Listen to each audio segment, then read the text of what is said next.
ఆయన మాయ ఆయనని చూడకుండా మిమ్మల్ని అడ్డగిస్తుంది. ఆ మాయ ఆయన అనుగ్రహం చేతనే తొలగుతుంది. మాయ అంటే ఉన్నదా లేనిదా? ఉన్నట్టు కనపడి లేనిది. అది చిత్రం. అది ఎవరిది? ఈశ్వరుడిదే. ఈశ్వరుడిదే అయిన మాయ ఈశ్వరుణ్ణి కనపడకుండా చేస్తుంది. ఏమిటండి మీ మాటలు అయోమయంగా ఉన్నాయి. నేను మీకు ఉదాహరణ చెప్తాను. మేఘం ఎవరి వలన వచ్చింది? సూర్యుడి వలనే వచ్చింది. సూర్యుడు సముద్రములో ఉన్నటువంటి నీటిని లాగాడు. నీటిని లాగితే నీటి ఆవిరిగా వచ్చి మేఘం ఏర్పడింది. ఈ మేఘం సూర్యుడికి అడ్డొచ్చింది. ఇప్పుడు సూర్యుడు కనపడ్డా?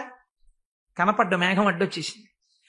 సూర్యుడి చేత తపింపబడిన సముద్ర జలములు ఆవిరిగా పీల్చబడితే మేఘమై సూర్యుడినే అడ్డినట్టు ఈశ్వరుడు యొక్క శక్తియే మాయగా పరిణమించి ఈశ్వరుడు కనబడకుండా చేస్తుంది.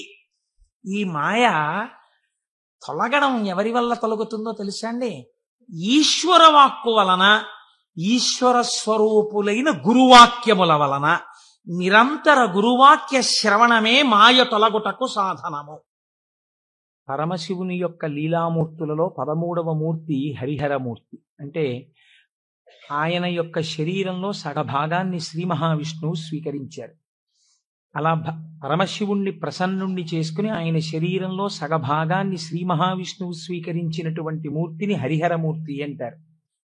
నువ్వు ఎటువంటి భక్తితో ఎటువంటి ఉపాసన చేసి శంకరుని యొక్క శరీరంలో అర్ధభాగాన్ని పొందావో ఆ ఉపాయాన్ని నాకు చెప్పవలసినది అని పార్వతీదేవి నారాయణుణ్ణి ప్రార్థన చేస్తే శ్రీమన్నారాయణుడు పార్వతీదేవికి ఉపదేశం చేసినటువంటి స్తోత్రమే శివాష్టోత్తర శతనామ స్తోత్రం. ఈ శివాష్టోత్తర శతనామ స్తోత్రాన్ని ఆధారం చేసుకుని పార్వతీదేవి శంకరుడి యొక్క శరీరంలో అర్ధభాగాన్ని పొందింది. అది 14వ స్వరూపం. దాన్ని అర్ధనారీశ్వర స్వరూపము అని పిలుస్తారు.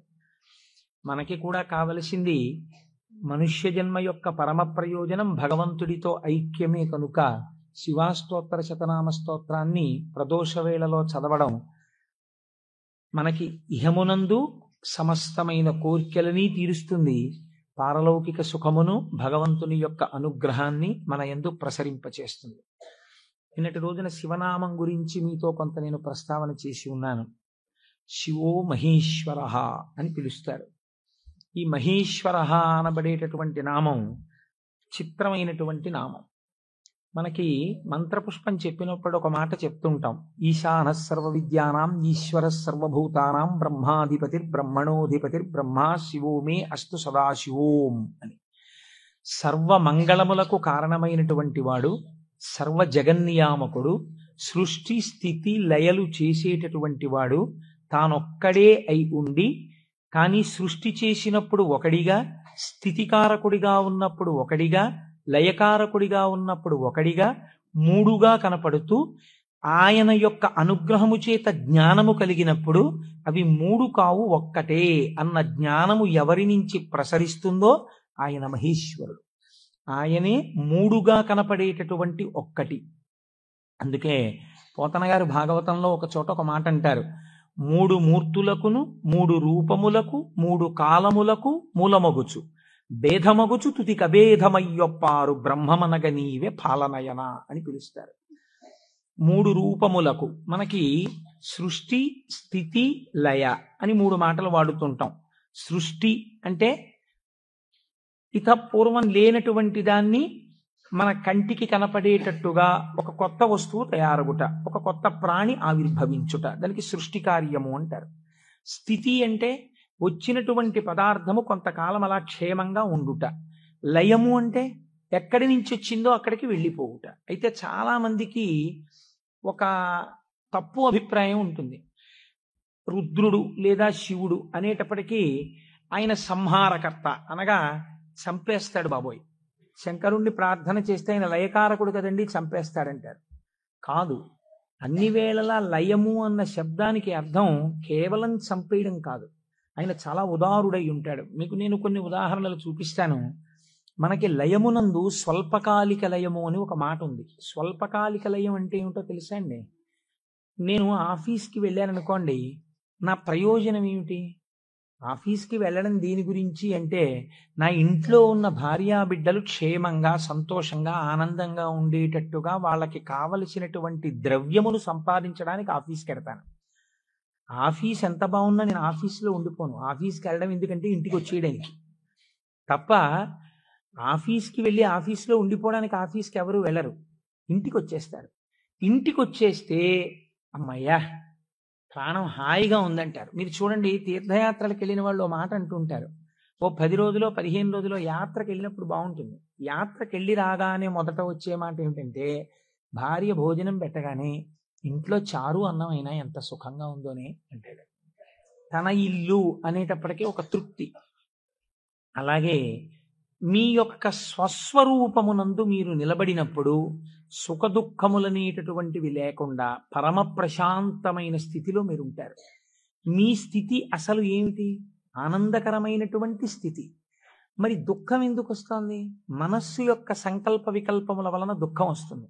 ఆ మనస్సు సుషుప్తిలో ఆత్మలోకి చేరిపోయింది అనుకోండి, ఏమీ తెలియని స్థితిలో, అది అజ్ఞానం అంటే మనం తెలుసుకోలేం. కానీ మీరు బాగా గాఢ నిద్ర పట్టినప్పుడు ఎలా ఉంది అన్నారు అనుకోండి, ఎవ్వడూ కూడా ఎంత దుఃఖంగా ఉందోనండి, అంత గాఢ నిద్ర పట్టింది, ఎంత ఏడుపు వచ్చిందో ఆ గాఢ నిద్రలో అన్నవాడు మీకు ప్రపంచంలో ఉండడు. ఎంత హాయిగా నిద్ర పట్టిందో అంటాడు. ఏమిటా హాయి? మనస్సు లేకపోవడమే హాయి. మనస్సు ఆత్మలోకి వెళ్ళిపోయింది. అలా వెళ్ళిపోయి ఆత్మగా ఉండిపోతే ఎంత సంతోషమో, ఎంత హాయో, ఎంత ఆనందమో. ఈ బాహ్యమును గురించినటువంటి ఎరుక అంతా ఆగిపోతుంది. ఆగిపోయినప్పుడు గొప్ప ఆనందాన్ని పొందుతాడు. ఇలా ఆనందాన్ని పొందినటువంటి స్వరూపము ఏది ఉన్నదో ఆ ఆనందమే శంకరుడు, ఆ ఆనందమే పరమశివుడు. ఆయన ఈ నిద్ర పోయినప్పుడు దీనిని స్వల్పకాలిక లయము అని పిలుస్తారు. నిద్ర పట్టలేదనుకోండి, అంతకన్నా భయంకరమైన స్థితి ప్రపంచంలో ఇంకోటి ఉండదు, అంతకన్నా దుఃఖం కూడా ఇంకోటి ఉండదు. ఒక్కరోజు రాత్రి 1 గంట వరకు నిద్ర పట్టలేదనుకోండి, పిచ్చెక్కినట్టుంటుంది, ఏం చెయ్యాలో అర్థం కాక. ఏదో అలవాటు ఉన్నవాడైతే ఏ పుస్తకమో తీసుకాసేపు చదువుకుంటే వేరు మాట అనుకోండి. నిద్ర ఎవరు ఇస్తున్నారు? నిద్రని భగవంతుడు మీరు అర్థించకుండా, మీరు ఏ ప్రయత్నమూ చెయ్యకుండా తిరిగి తిరిగి తిరిగి తిరిగి విషయ సుఖాలలో మీరు మగ్నమై ఇంద్రియములన్నీ అలిసిపోయి మనస్సు అలిసిపోతే ఈ శరీరాన్ని తీసుకెళ్లి ఓ మంచం మీదో, పరుపు మీదో, నేల మీదో, చాప మీదో, బొంత మీదో పడుకోబెట్టేస్తే ఆయన చక్కగా ఇంద్రియాల్లో ఉన్న శక్తిని అంతటినీ తీసి మనస్సులో పెట్టేస్తాడు. కళ్ళల్లో ఉన్న శక్తి వెనక్కి తీసి మనస్సులో పెడతాడు. కళ్ళు తెరిచి ఉంటాయి కానీ చూడడు. ఒక్కొక్కడు కళ్ళు తెరిచి నిద్రపోతాడు, లేకపోతే సగం తెరిచి నిద్రపోతాడు, కానీ ఏం చూడలేడు. ఎందుకంటే శక్తి వెనక్కి వెళ్ళిపోయింది. చెవు దగ్గరికి వెళ్ళి మాట్లాడినా వినపడదు. ఎందుచేత? ఆ చెవికి వినపడే శక్తి మనస్సులోకి వెళ్ళిపోయింది. ఇంద్రియాలలో ఉన్న శక్తి మనస్సులోకి, మనస్సు ఆత్మలోకి వెళ్ళిపోతుంది. ఈ గాఢమైనటువంటి సుషుప్తి అనబడేటటువంటి నిద్రలో ఈశ్వరుడు మనకు ఒక గొప్ప ప్రయోజనాన్ని చేకూరుస్తాడు. దీన్నే స్వల్పకాలిక లయము అంటారు. మనం ఛార్జింగ్ లైట్ని కరెంటుతో ఛార్జ్ చేసినట్టు ఈ మనస్సు ఇంద్రియముల యొక్క శక్తి తీసుకుని ఆత్మలోకి వెళ్ళి కూర్చుంటుంది. కూర్చున్నప్పుడు ఈ ఆత్మ మళ్ళీ మనస్సుకి ఇంద్రియములకు కావలసినటువంటి బలాన్ని ఇస్తుంది.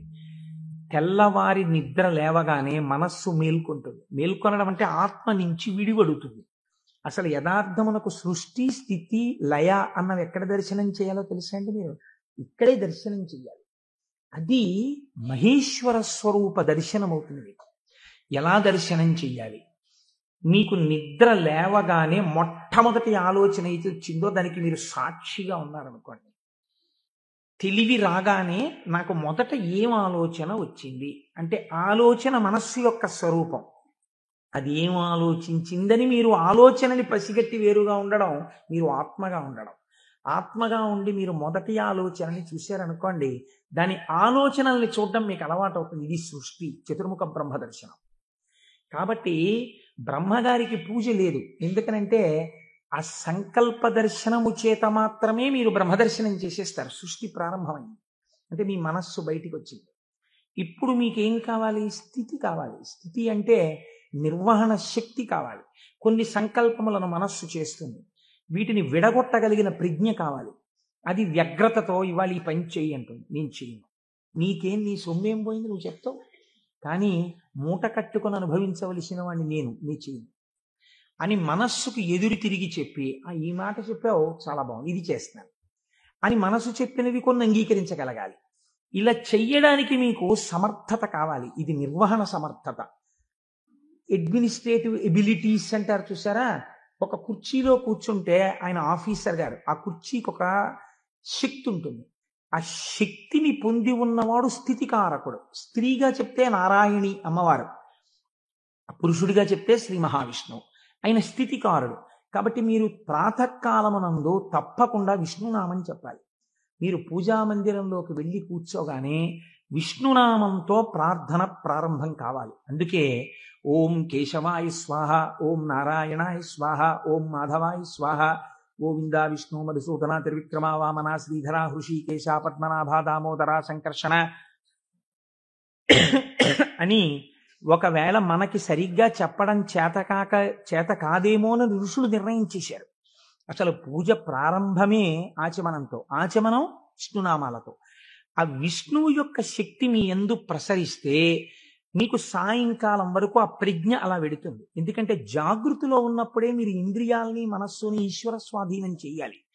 దీనికి కావలసిన ప్రజ్ఞ, మీ ఆలోచనల్ని చక్కదిద్దుకోగలిగిన ప్రజ్ఞ మీ యందు ప్రసరిస్తుంది. కాబట్టి విష్ణు పూజతో రోజు ప్రారంభం కావాలి, విష్ణునామంతో ప్రారంభం కావాలి.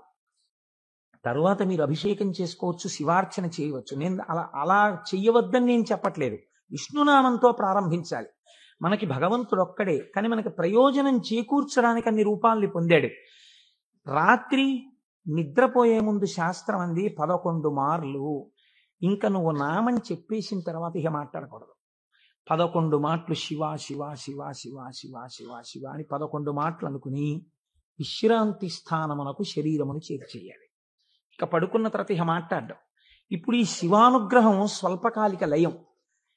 సృష్టిని దర్శనం చేశాడు, స్థితికారకుణ్ణి ప్రార్థన చేశాడు. ఈ రోజు చేసినటువంటి పనులన్నీ మంచి పనులైతే నిద్రలో నీకు సాత్వికమైనటువంటి ఆలోచనలు వస్తాయి.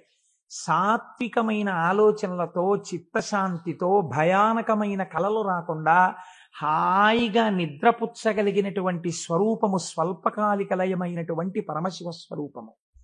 శివనామం చెప్పి నిద్రపోతే నిద్రా సమాధి స్థితి, అది సమాధి స్థితి అవుతుంది. మళ్ళీ లేచాడు, మళ్ళీ సృష్టికర్త దర్శనం చేస్తాడు. తొలితలంపు ఏది వస్తోందో దాన్ని మీరు ఈశ్వరుడి వైపుకి తిప్పడం అలవాటు చేయాలి మనస్సుకి ప్రయత్నపూర్వకంగా. ఫస్ట్ డిక్టమ్ లోపల నుంచి ఏం రావాలో తెలుసా అండి, అది మీరు అలవాటు చేయాలి. అప్పుడు మీరు ఒక రోజుని, కాలమునందు ఒక రోజు అనబడేటటువంటి విభాగమును మహేశ్వరుడిగా మారుస్తున్నారు మీరు. ఇది మహేశ్వరార్చనము. ఒక రోజు మహేశ్వరుడైంది, మీరు ఆ మహేశ్వరార్చన చేత మీరు మహేశ్వరుడైనారు. ఎలా అంటే మొట్టమొదటి ఆలోచన బయటికి వస్తూనే మనస్సుకి ఒకటి అలవాటు ఉండాలి. ఏమిటో తెలుసా అండి అలవాటు? ఇది చిత్రంగా ఉంటుంది. చిలకకి సహజ స్వభావం ఏంటి? మీరు ఒక పంజరంలోంచి బయటికి తీస్తే ఎగిరిపోవడం. కానీ కొంతమంది చిలక ప్రశ్న అని జ్యోతిష్యం చెప్పేవాళ్ళు ఉంటారు. వాళ్ళు పంజరంలోంచి తలుపు పైకెత్తి చిలకని బయటికి పిలుస్తారు. చిలక బయటికి వచ్చి ఎగిరిపోదు. ఎగిరిపోకుండా వచ్చి అక్కడ పెట్టిన పుస్తకాల్ని ముక్కు పెట్టి లాగి ఒక పుస్తకాన్ని నుంచి లోపలికి వెళ్ళిపోయి కూర్చుంటుంది. ఆయన తలుపు వేయలేదనుకోండి, అది ఎగరదు, అందులోనే కూర్చుంటుంది. అదేంటి స్వేచ్ఛగా ఎగిరే చిలక ఎగరకుండా ఇలాంటి పనులు చేయడం ఏంటి అంటే ఆయన అలా తర్ఫీదు ఇచ్చాడు దానికి, అందుకని అది అలా ప్రవర్తిస్తుంది. మీరు కూడా మీ మనస్సుకి తర్ఫీదు ఇవ్వడం మీకు రావాలి.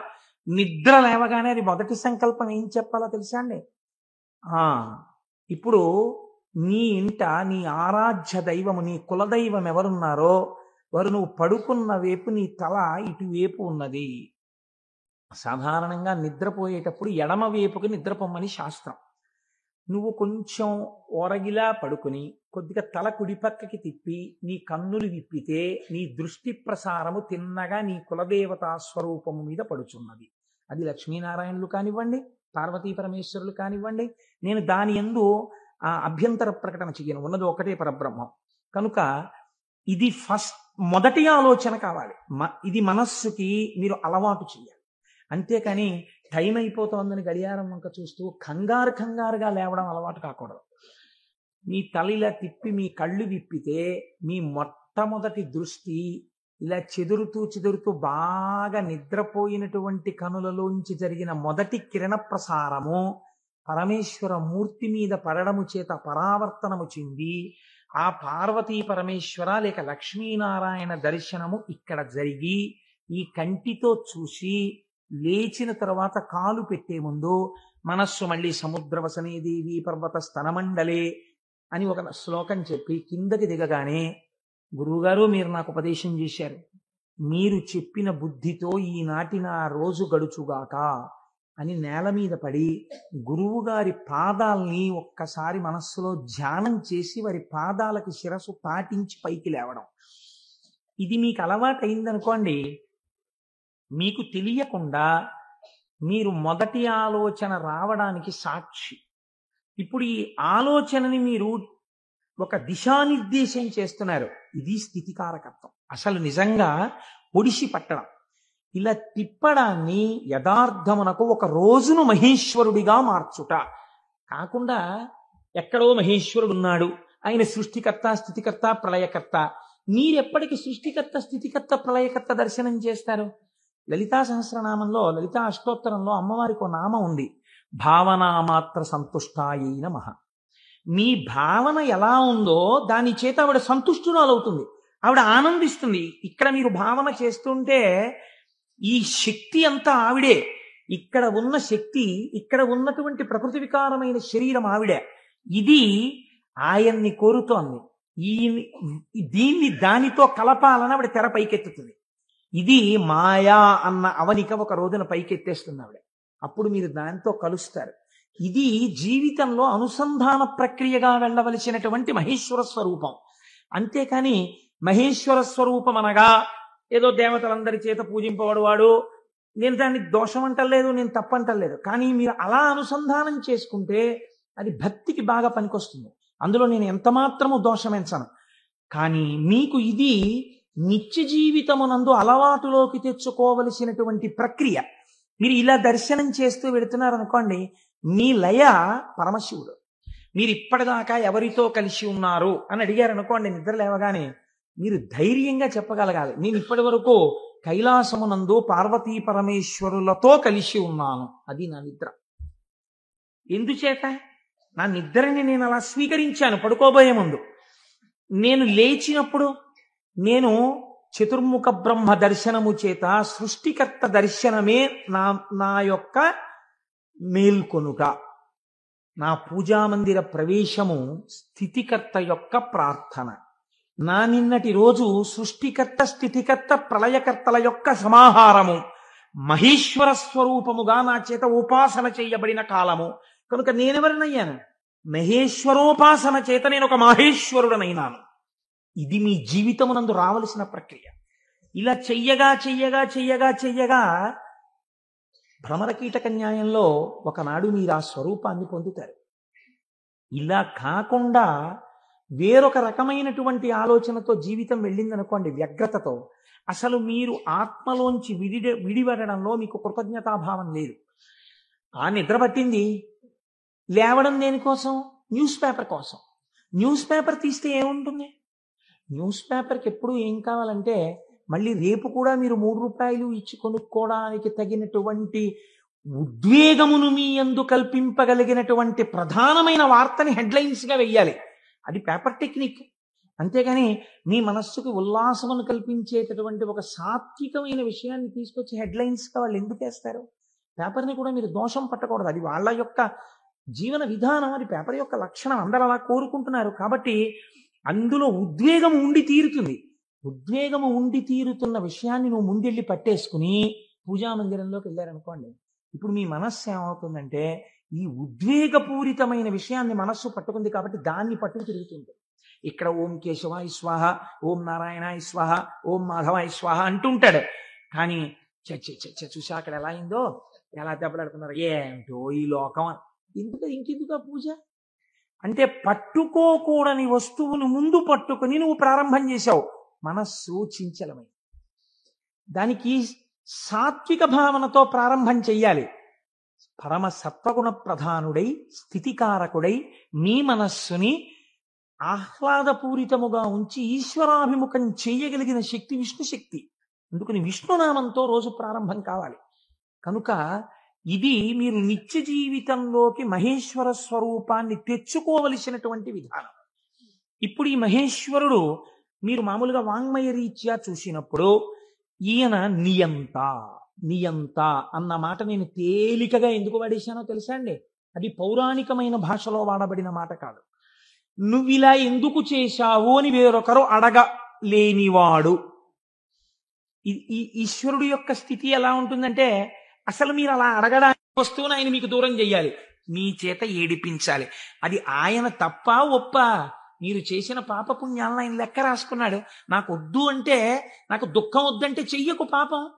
దుఃఖం వద్దనుకుంటే పాపం చెయ్యకు. ఈశ్వరుడు నీకు పుణ్యమే చేస్తే నీకు సుఖమే ఇవ్వడానికి ఆయన సిద్ధంగా ఉన్నాడు. నువ్వు బురదగుంటలో పడుకుని నాకు పన్నీటి వాసనలు కొట్టాలి నా శరీరం అంటే ఎందుకు కొడుతుంది? ఎలా కొడుతుంది? నువ్వు ఏం చేశావో దాని ఫలితాన్ని నువ్వు పొందుతూ ఉంటావు. కాబట్టి ఈశ్వరుడు నీ కంటికి కనపడి ఫలితాన్ని ఇవ్వడు, వెనక నుండి ఫలితాన్ని ఇస్తాడు. ఇదే పోతన గారు అంటారు, స్త్రీ పురుష నపుంసకమూర్తియును కాక తిర్యక అమర నరాది మూర్తియును కాక కర్మ గుణ భేద సరసత్ప్రకాశి కాక వెనుకనన్నియుతానగు విభుతలంతు. ఆ వెనకనున్న పరమాత్మ ఉన్నాడే, నేను ఆయనకి నమస్కరిస్తున్నాను అన్నారు. ఇప్పుడు చూడండి, ఆ మహేశ్వర శబ్దం గురించి అన్నారు, త్వం ఈశ్వరాణం పరమం మహేశ్వరం తం దేవతానాం పరమంచ దైవతం. దేవతలందరూ కూడా ఎవరిని ప్రార్థన చేసి నమస్కరిస్తారో, సర్వ జగత్తుని ఎవడు నియమించి పోషించి రక్షించుతున్నాడో, ఎవడు దీనిని నిలబెడుతున్నాడో, ఎవడు తనలోకి తీసేసుకుంటున్నాడో వాడే మహేశ్వరుడు. వాడు సర్వజగన్నియామకుడు, వాడు పరబ్రహ్మమై ఉన్నాడు. ఇటువంటి పరబ్రహ్మము నీకెక్కడ దర్శనమవుతుంది అని అడిగారు.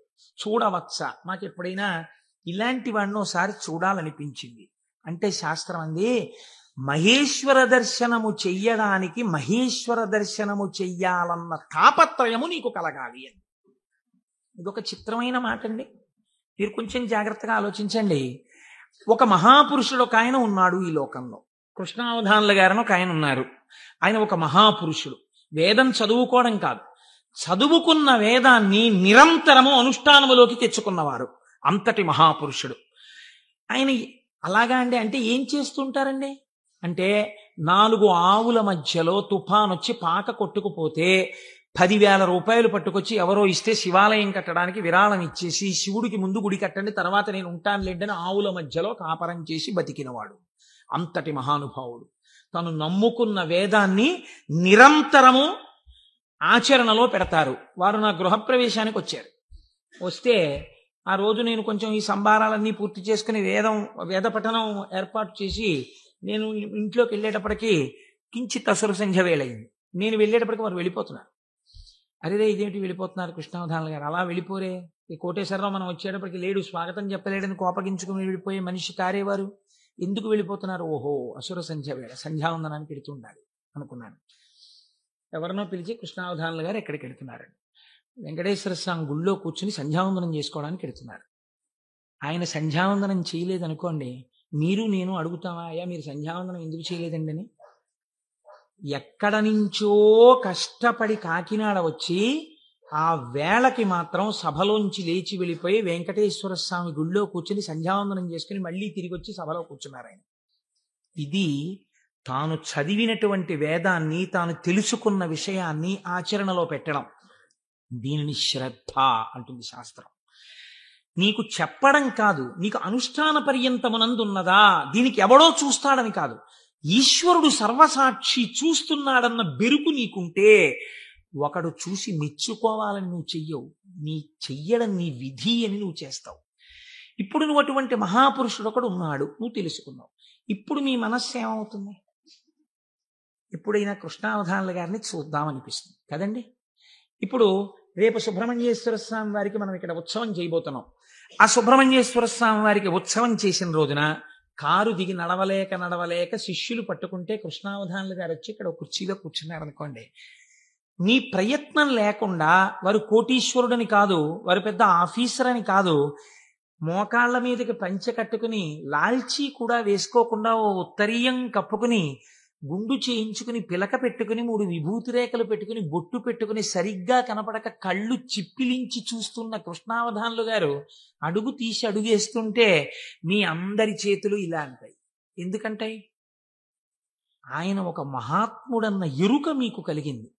ఈ ఎరుక లేకుండా మీరు దర్శనాన్ని వాంఛిస్తారా? మీరు ఒకసారి ఈ శివమహాపురాణాన్ని వినడం ఒక కథ కింద వినే ప్రయత్నం మీరు చేయకండి. అది మీ జీవితాన్ని అభ్యున్నతి మార్గంలోకి తీసుకెళ్ళదు. దాన్ని మీ నిత్య జీవితంలో మీకు ఎలా ఉపయోగపడుతుందో మీరు ఆలోచించండి. పరమాచార్య స్వామి ఎక్కడ మాట్లాడినా ఎప్పుడు మాట్లాడినా అలాగే మాట్లాడేవారు.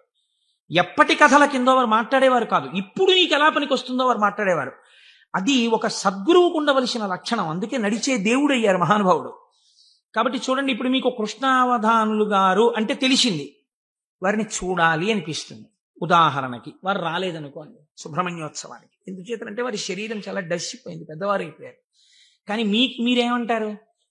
కృష్ణావధానులు గారు ఎక్కడ ఉంటారంటే ఒకసారి వెళ్ళి మేము దర్శనం చేసుకొస్తాం అంటారు. అమ్మ, ఈ టైంలో వెళ్ళండి, ఈ టైం కాకుండా వెళ్ళకండి, వారికి ఇబ్బంది, పెద్దవారు అయిపోయారు, ఈ సమయంలో వెళ్ళండి, దర్శనం ఇస్తారు.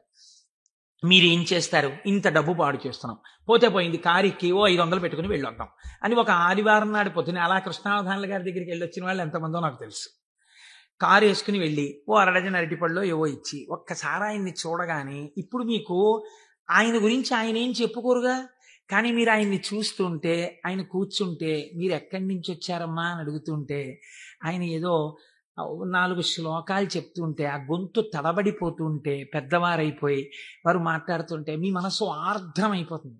మీకు తెలియకుండా మీ కన్నుల వెంట నీళ్లు కారుతాయి. అబ్బా, ఏం మహాపురుషుడు, ఏం మహాపురుషుడని పటికి బెల్లం తినేసిన నోరు తీపిగా ఉన్నట్టు మళ్ళీ కారెక్కి వచ్చేస్తారు ఇంటికి. ఎందుకు వెళ్ళారు ఆ ఊరు 500 కారు చేయించుకుని? మీకు తెలిసింది కాబట్టి కృష్ణావధానులు గారంటే.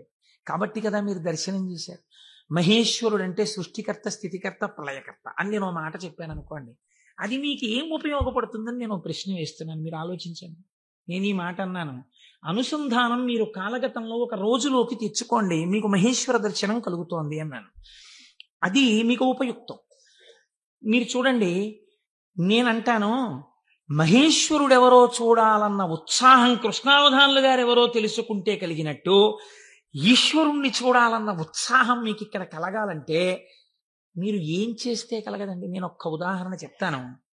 నేను పూజ చేసుకోవడానికి కూర్చున్నాను అనుకోండి, ఓ బంతి పువ్వు చేత్తో పట్టుకున్నాను అనుకోండి. బంతి పువ్వు అన్న మాట ఎందుకు వాడానంటే చాలా తేలిగ్గా దొరికే పువ్వు, ₹1 ఇస్తే ఇన్ని పూలు ఇస్తారు. ఓ బంతి పువ్వు ఇలా పట్టుకున్నాను అనుకోండి, మీరు ఎప్పుడైనా చూడండి పువ్వు పైన వాసన వస్తుంది, బంతి పువ్వు యొక్క కాడ తుంపండిలాగా మంచి సువాసన వస్తుంది, కాడ తుంపితే సువాసన వస్తుంది. ఈశ్వర, ఏమి అమరిక! ఒక గొట్టం మీద ఇదే రంగు రేకులు ఇలా ఇలా ఇలా ఇలా ఇలా ఇంత మొగ్గని అందులో ఇన్ని దాచి అలా విచ్చుకునేటట్టు చేసి ఇంత అమరికగా ఇలా ఉండి వాటి మీద మళ్ళీ ఓ వరస, వాటి మీద ఓ వరస, వాటి మీద ఓ వరస, మధ్యలో ఓ 5, ఇంత అందంగా తయారు చేసిన శిల్పి ఎవడు? ఎక్కడున్నాడు ఈ శిల్పి? ఈ పువ్వు నేను పూజా మందిరంలో భగవంతుడి పాదముల దగ్గర వేసి రేపు ఇలా తీస్తే, కాడ పట్టుకుంటే ముందు రోజు పైకి లేచిన పువ్వు ఇవాళ కాడ పట్టుకుంటే ఇలా ఒరిగిపోయింది. ఈశ్వరుడి పాదాల మీద ఒరిగిపోవడం ఓ రోజంతా ఉండి నేర్చేసుకుని ఒరిగిపోతాను. ఇప్పుడు అంత గుబాళింపు లేదు, అంత వాసన లేదు, ఆ రేకులన్నీ ఇలా ఒరిగిపోతున్నాయి. ఇంకొంచెం ముట్టుకుంటే దుర్గంధం వచ్చి చెమాయింపు వచ్చింది. ఎవరసలు దీన్ని ఇలా ఆ బంతి మొక్కలోంచి దీన్ని తెచ్చినవాడు, ఇంత విచ్చుకునేట్టు చేసినవాడు, ఇది ఇలా ఒడిలిపోయేట్టు చేసినవాడు ఎక్కడున్నాడు అని మీకు అనుమానం వచ్చింది అనుకోండి, అప్పుడు మీ పూజ ఆర్తితో ఉంటుంది. వాడే అటువంటి వాడై ఉన్నాడు, వాడు ఈ జగత్తునంతటినీ ఇలాగే సృష్టించి నిర్వహించి లయింపచేస్తున్నాడు, వాడే నా ఆరాధ్య దైవం అడిగో పూజా మందిరంలో అని మీరు ఓం నిధనపతయే నమః అని పువ్వేయండి. రమించిపోయింది మీ హృదయం. ఇది మహేశ్వర దర్శనము. కాబట్టి ఇప్పుడు ఈ ఉత్సుకత, చూడాలి చూడాలి చూడాలి ఈశ్వరుణ్ణి అన్న తాపత్రయం మీరు సృష్టి స్థితి లయానుసంధానము నిరంతర ప్రక్రియగా చెయ్యడంలో ఉంటుంది. ఈ చెయ్యడంగా ఉంటే ఈశ్వరుడు ఎవడు? ఇప్పుడు మీరు తెలుసుకున్నారనుకోండి మహేశ్వరుడు ఏం చేస్తుంటాడో, ఇది తెలుసుకోవడం వల్ల మీకు ఆనందం కలుగుతుంది. ఇప్పుడు ఆయన సర్వజ్ఞత, తృప్తి, అనాదిబోధ, స్వతంత్రత, నిత్యమలుప్త శక్తి, అనంత శక్తిశ్చ విభోర్విధిజ్ఞా షడాహురంగాని మహేశ్వరస్య అంది శాస్త్రం. ఆయన సర్వజ్ఞత, నేను ఇక్కడ కూర్చుని ఉన్నాను అనుకోండి, నేను ఈ సభలో జరుగుతున్న విషయాన్ని పసిగట్టగలను. అసలు అది కూడా ఒక్కొక్కసారి జరగదు. ఎందుచేత అంటే నేను ఒక్కొక్కసారి అడిగినటువంటి ప్రశ్న కొంతమందికి ఈయన నిజంగానే అడుగుతున్నాడా అనిపించవచ్చు. ఎందుచేత అంటే మీరు నిన్నను కోటేశ్వరారు నిన్న ఉపన్యాసానికి వచ్చాను, నిన్న మీరు వచ్చారా అంటే అదేమిటి మీ ఎదురుగుండానే కదండి కూర్చున్నాం అంటారు. నాకు స్ఫురణలోకి వెళ్ళదు. ఎందుకు వెళ్ళదు అంటే నేను ఒక విషయాన్ని ప్రతిపాదన చేస్తున్నప్పుడు నా మనస్సు అసలు ఆ విషయం మీద రమిస్తే కదా అది వాక్కులుగా బయటికి వచ్చేది. నా మనసే రమించలేదనుకోండి, నా మనస్సు లోపల దర్శనం చేయట్లేదనుకోండి, మీకు వాక్కులుగా ఎలా వస్తుంది నా నోటి నుంచి? నా మనస్సు అక్కడ ఉండిపోయినప్పుడు నా కన్నులు ఇలా తిరిగినా ఏవో కళ్ళంలోంచి మనస్సులోకి ఎడతాయి. కానీ ఇవన్నింటినీ మనసు పట్టుకుంటోందని మీరు అనుకుంటున్నారా? పట్టుకోవట్లేదు. ఎందుకనంటే ఆ మనసు వేరొక వస్తువుని పట్టుకుని ఉంది. దానికోసం ఉపన్యాసం చెప్పడం, ఇంకో ప్రయోజనం కోసం కాదు. ఇలా కూర్చుంటే కాసేపు పట్టుకుంటుంది ఆ వస్తువునని. కాబట్టి ఇప్పుడు అది పట్టుకుని ఉంది, కాబట్టి ఇది పట్టుకోదు, ఇది వదిలిపెట్టేసింది. కాబట్టి కన్ను చూసినా మనస్సు పట్టుకోకుండా వదిలిపెడుతోంది. అలా మీకు నాకు నా యొక్క సర్వజ్ఞత యందు ఒక పరిధి ఉంది. నేను ఇక్కడే ఉన్నా నాకు కొన్ని తెలియవు. ఈశ్వరుడు అలా కాదు. మహేశ్వరుడంటే సమస్త ప్రాణుల యొక్క హృదయగతమైన అభిప్రాయములను కూడా తెలుసుకోగలడు. మీరు బాగా గుర్తుపెట్టుకోండి.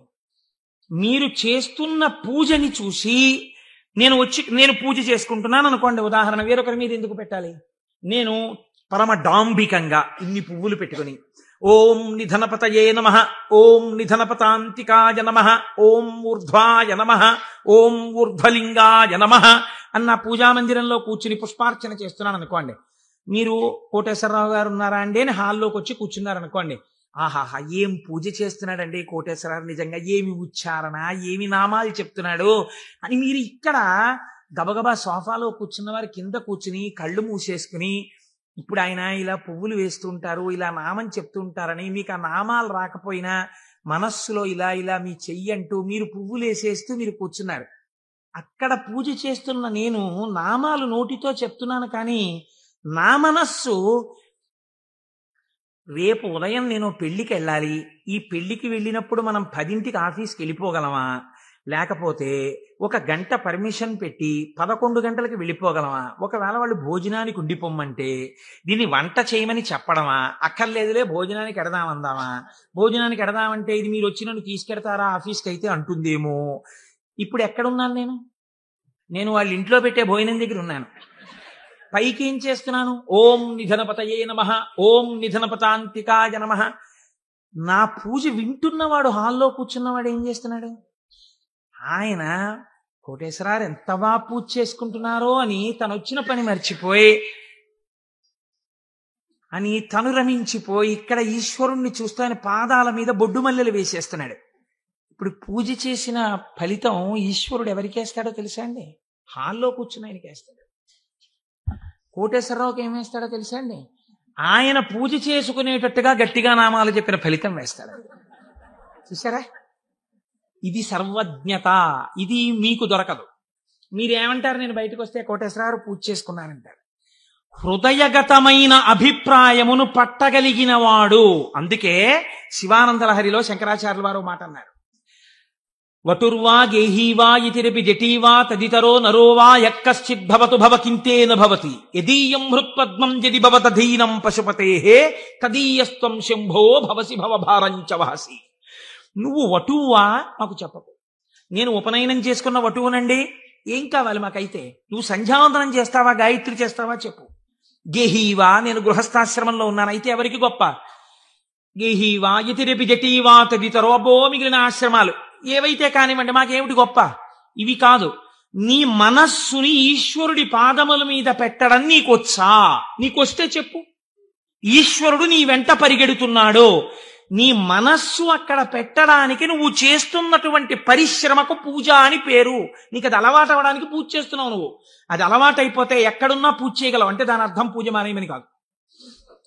కాబట్టి హృదయగతాభిప్రాయమును పట్టగలిగినటువంటి వాడు. ఇది సర్వజ్ఞత, స్వతంత్రత. ఇవి రెండు ముడిపడి ఉంటాయి ఈశ్వరుడితోటి. అన్నీ చూస్తూ ఉంటాడు ఏకకాలమునందు. సమస్త చరాచర జగత్తులో ఉన్నటువంటి ప్రాణుల యొక్క హృదయాంతర్గత భావములను తాను చూస్తాడు. చూసి ఆ భావముల యొక్క పరిపుష్టి చేత మోక్షాన్ని కూడా అనుగ్రహించేస్తాడు. నీకు పైకి దొరకదు, నీకు ఒక్క నాటికి పైకి చూస్తే దొరకదు. నేను మీకు దీనికి ఒక ఉదాహరణ చెప్తాను.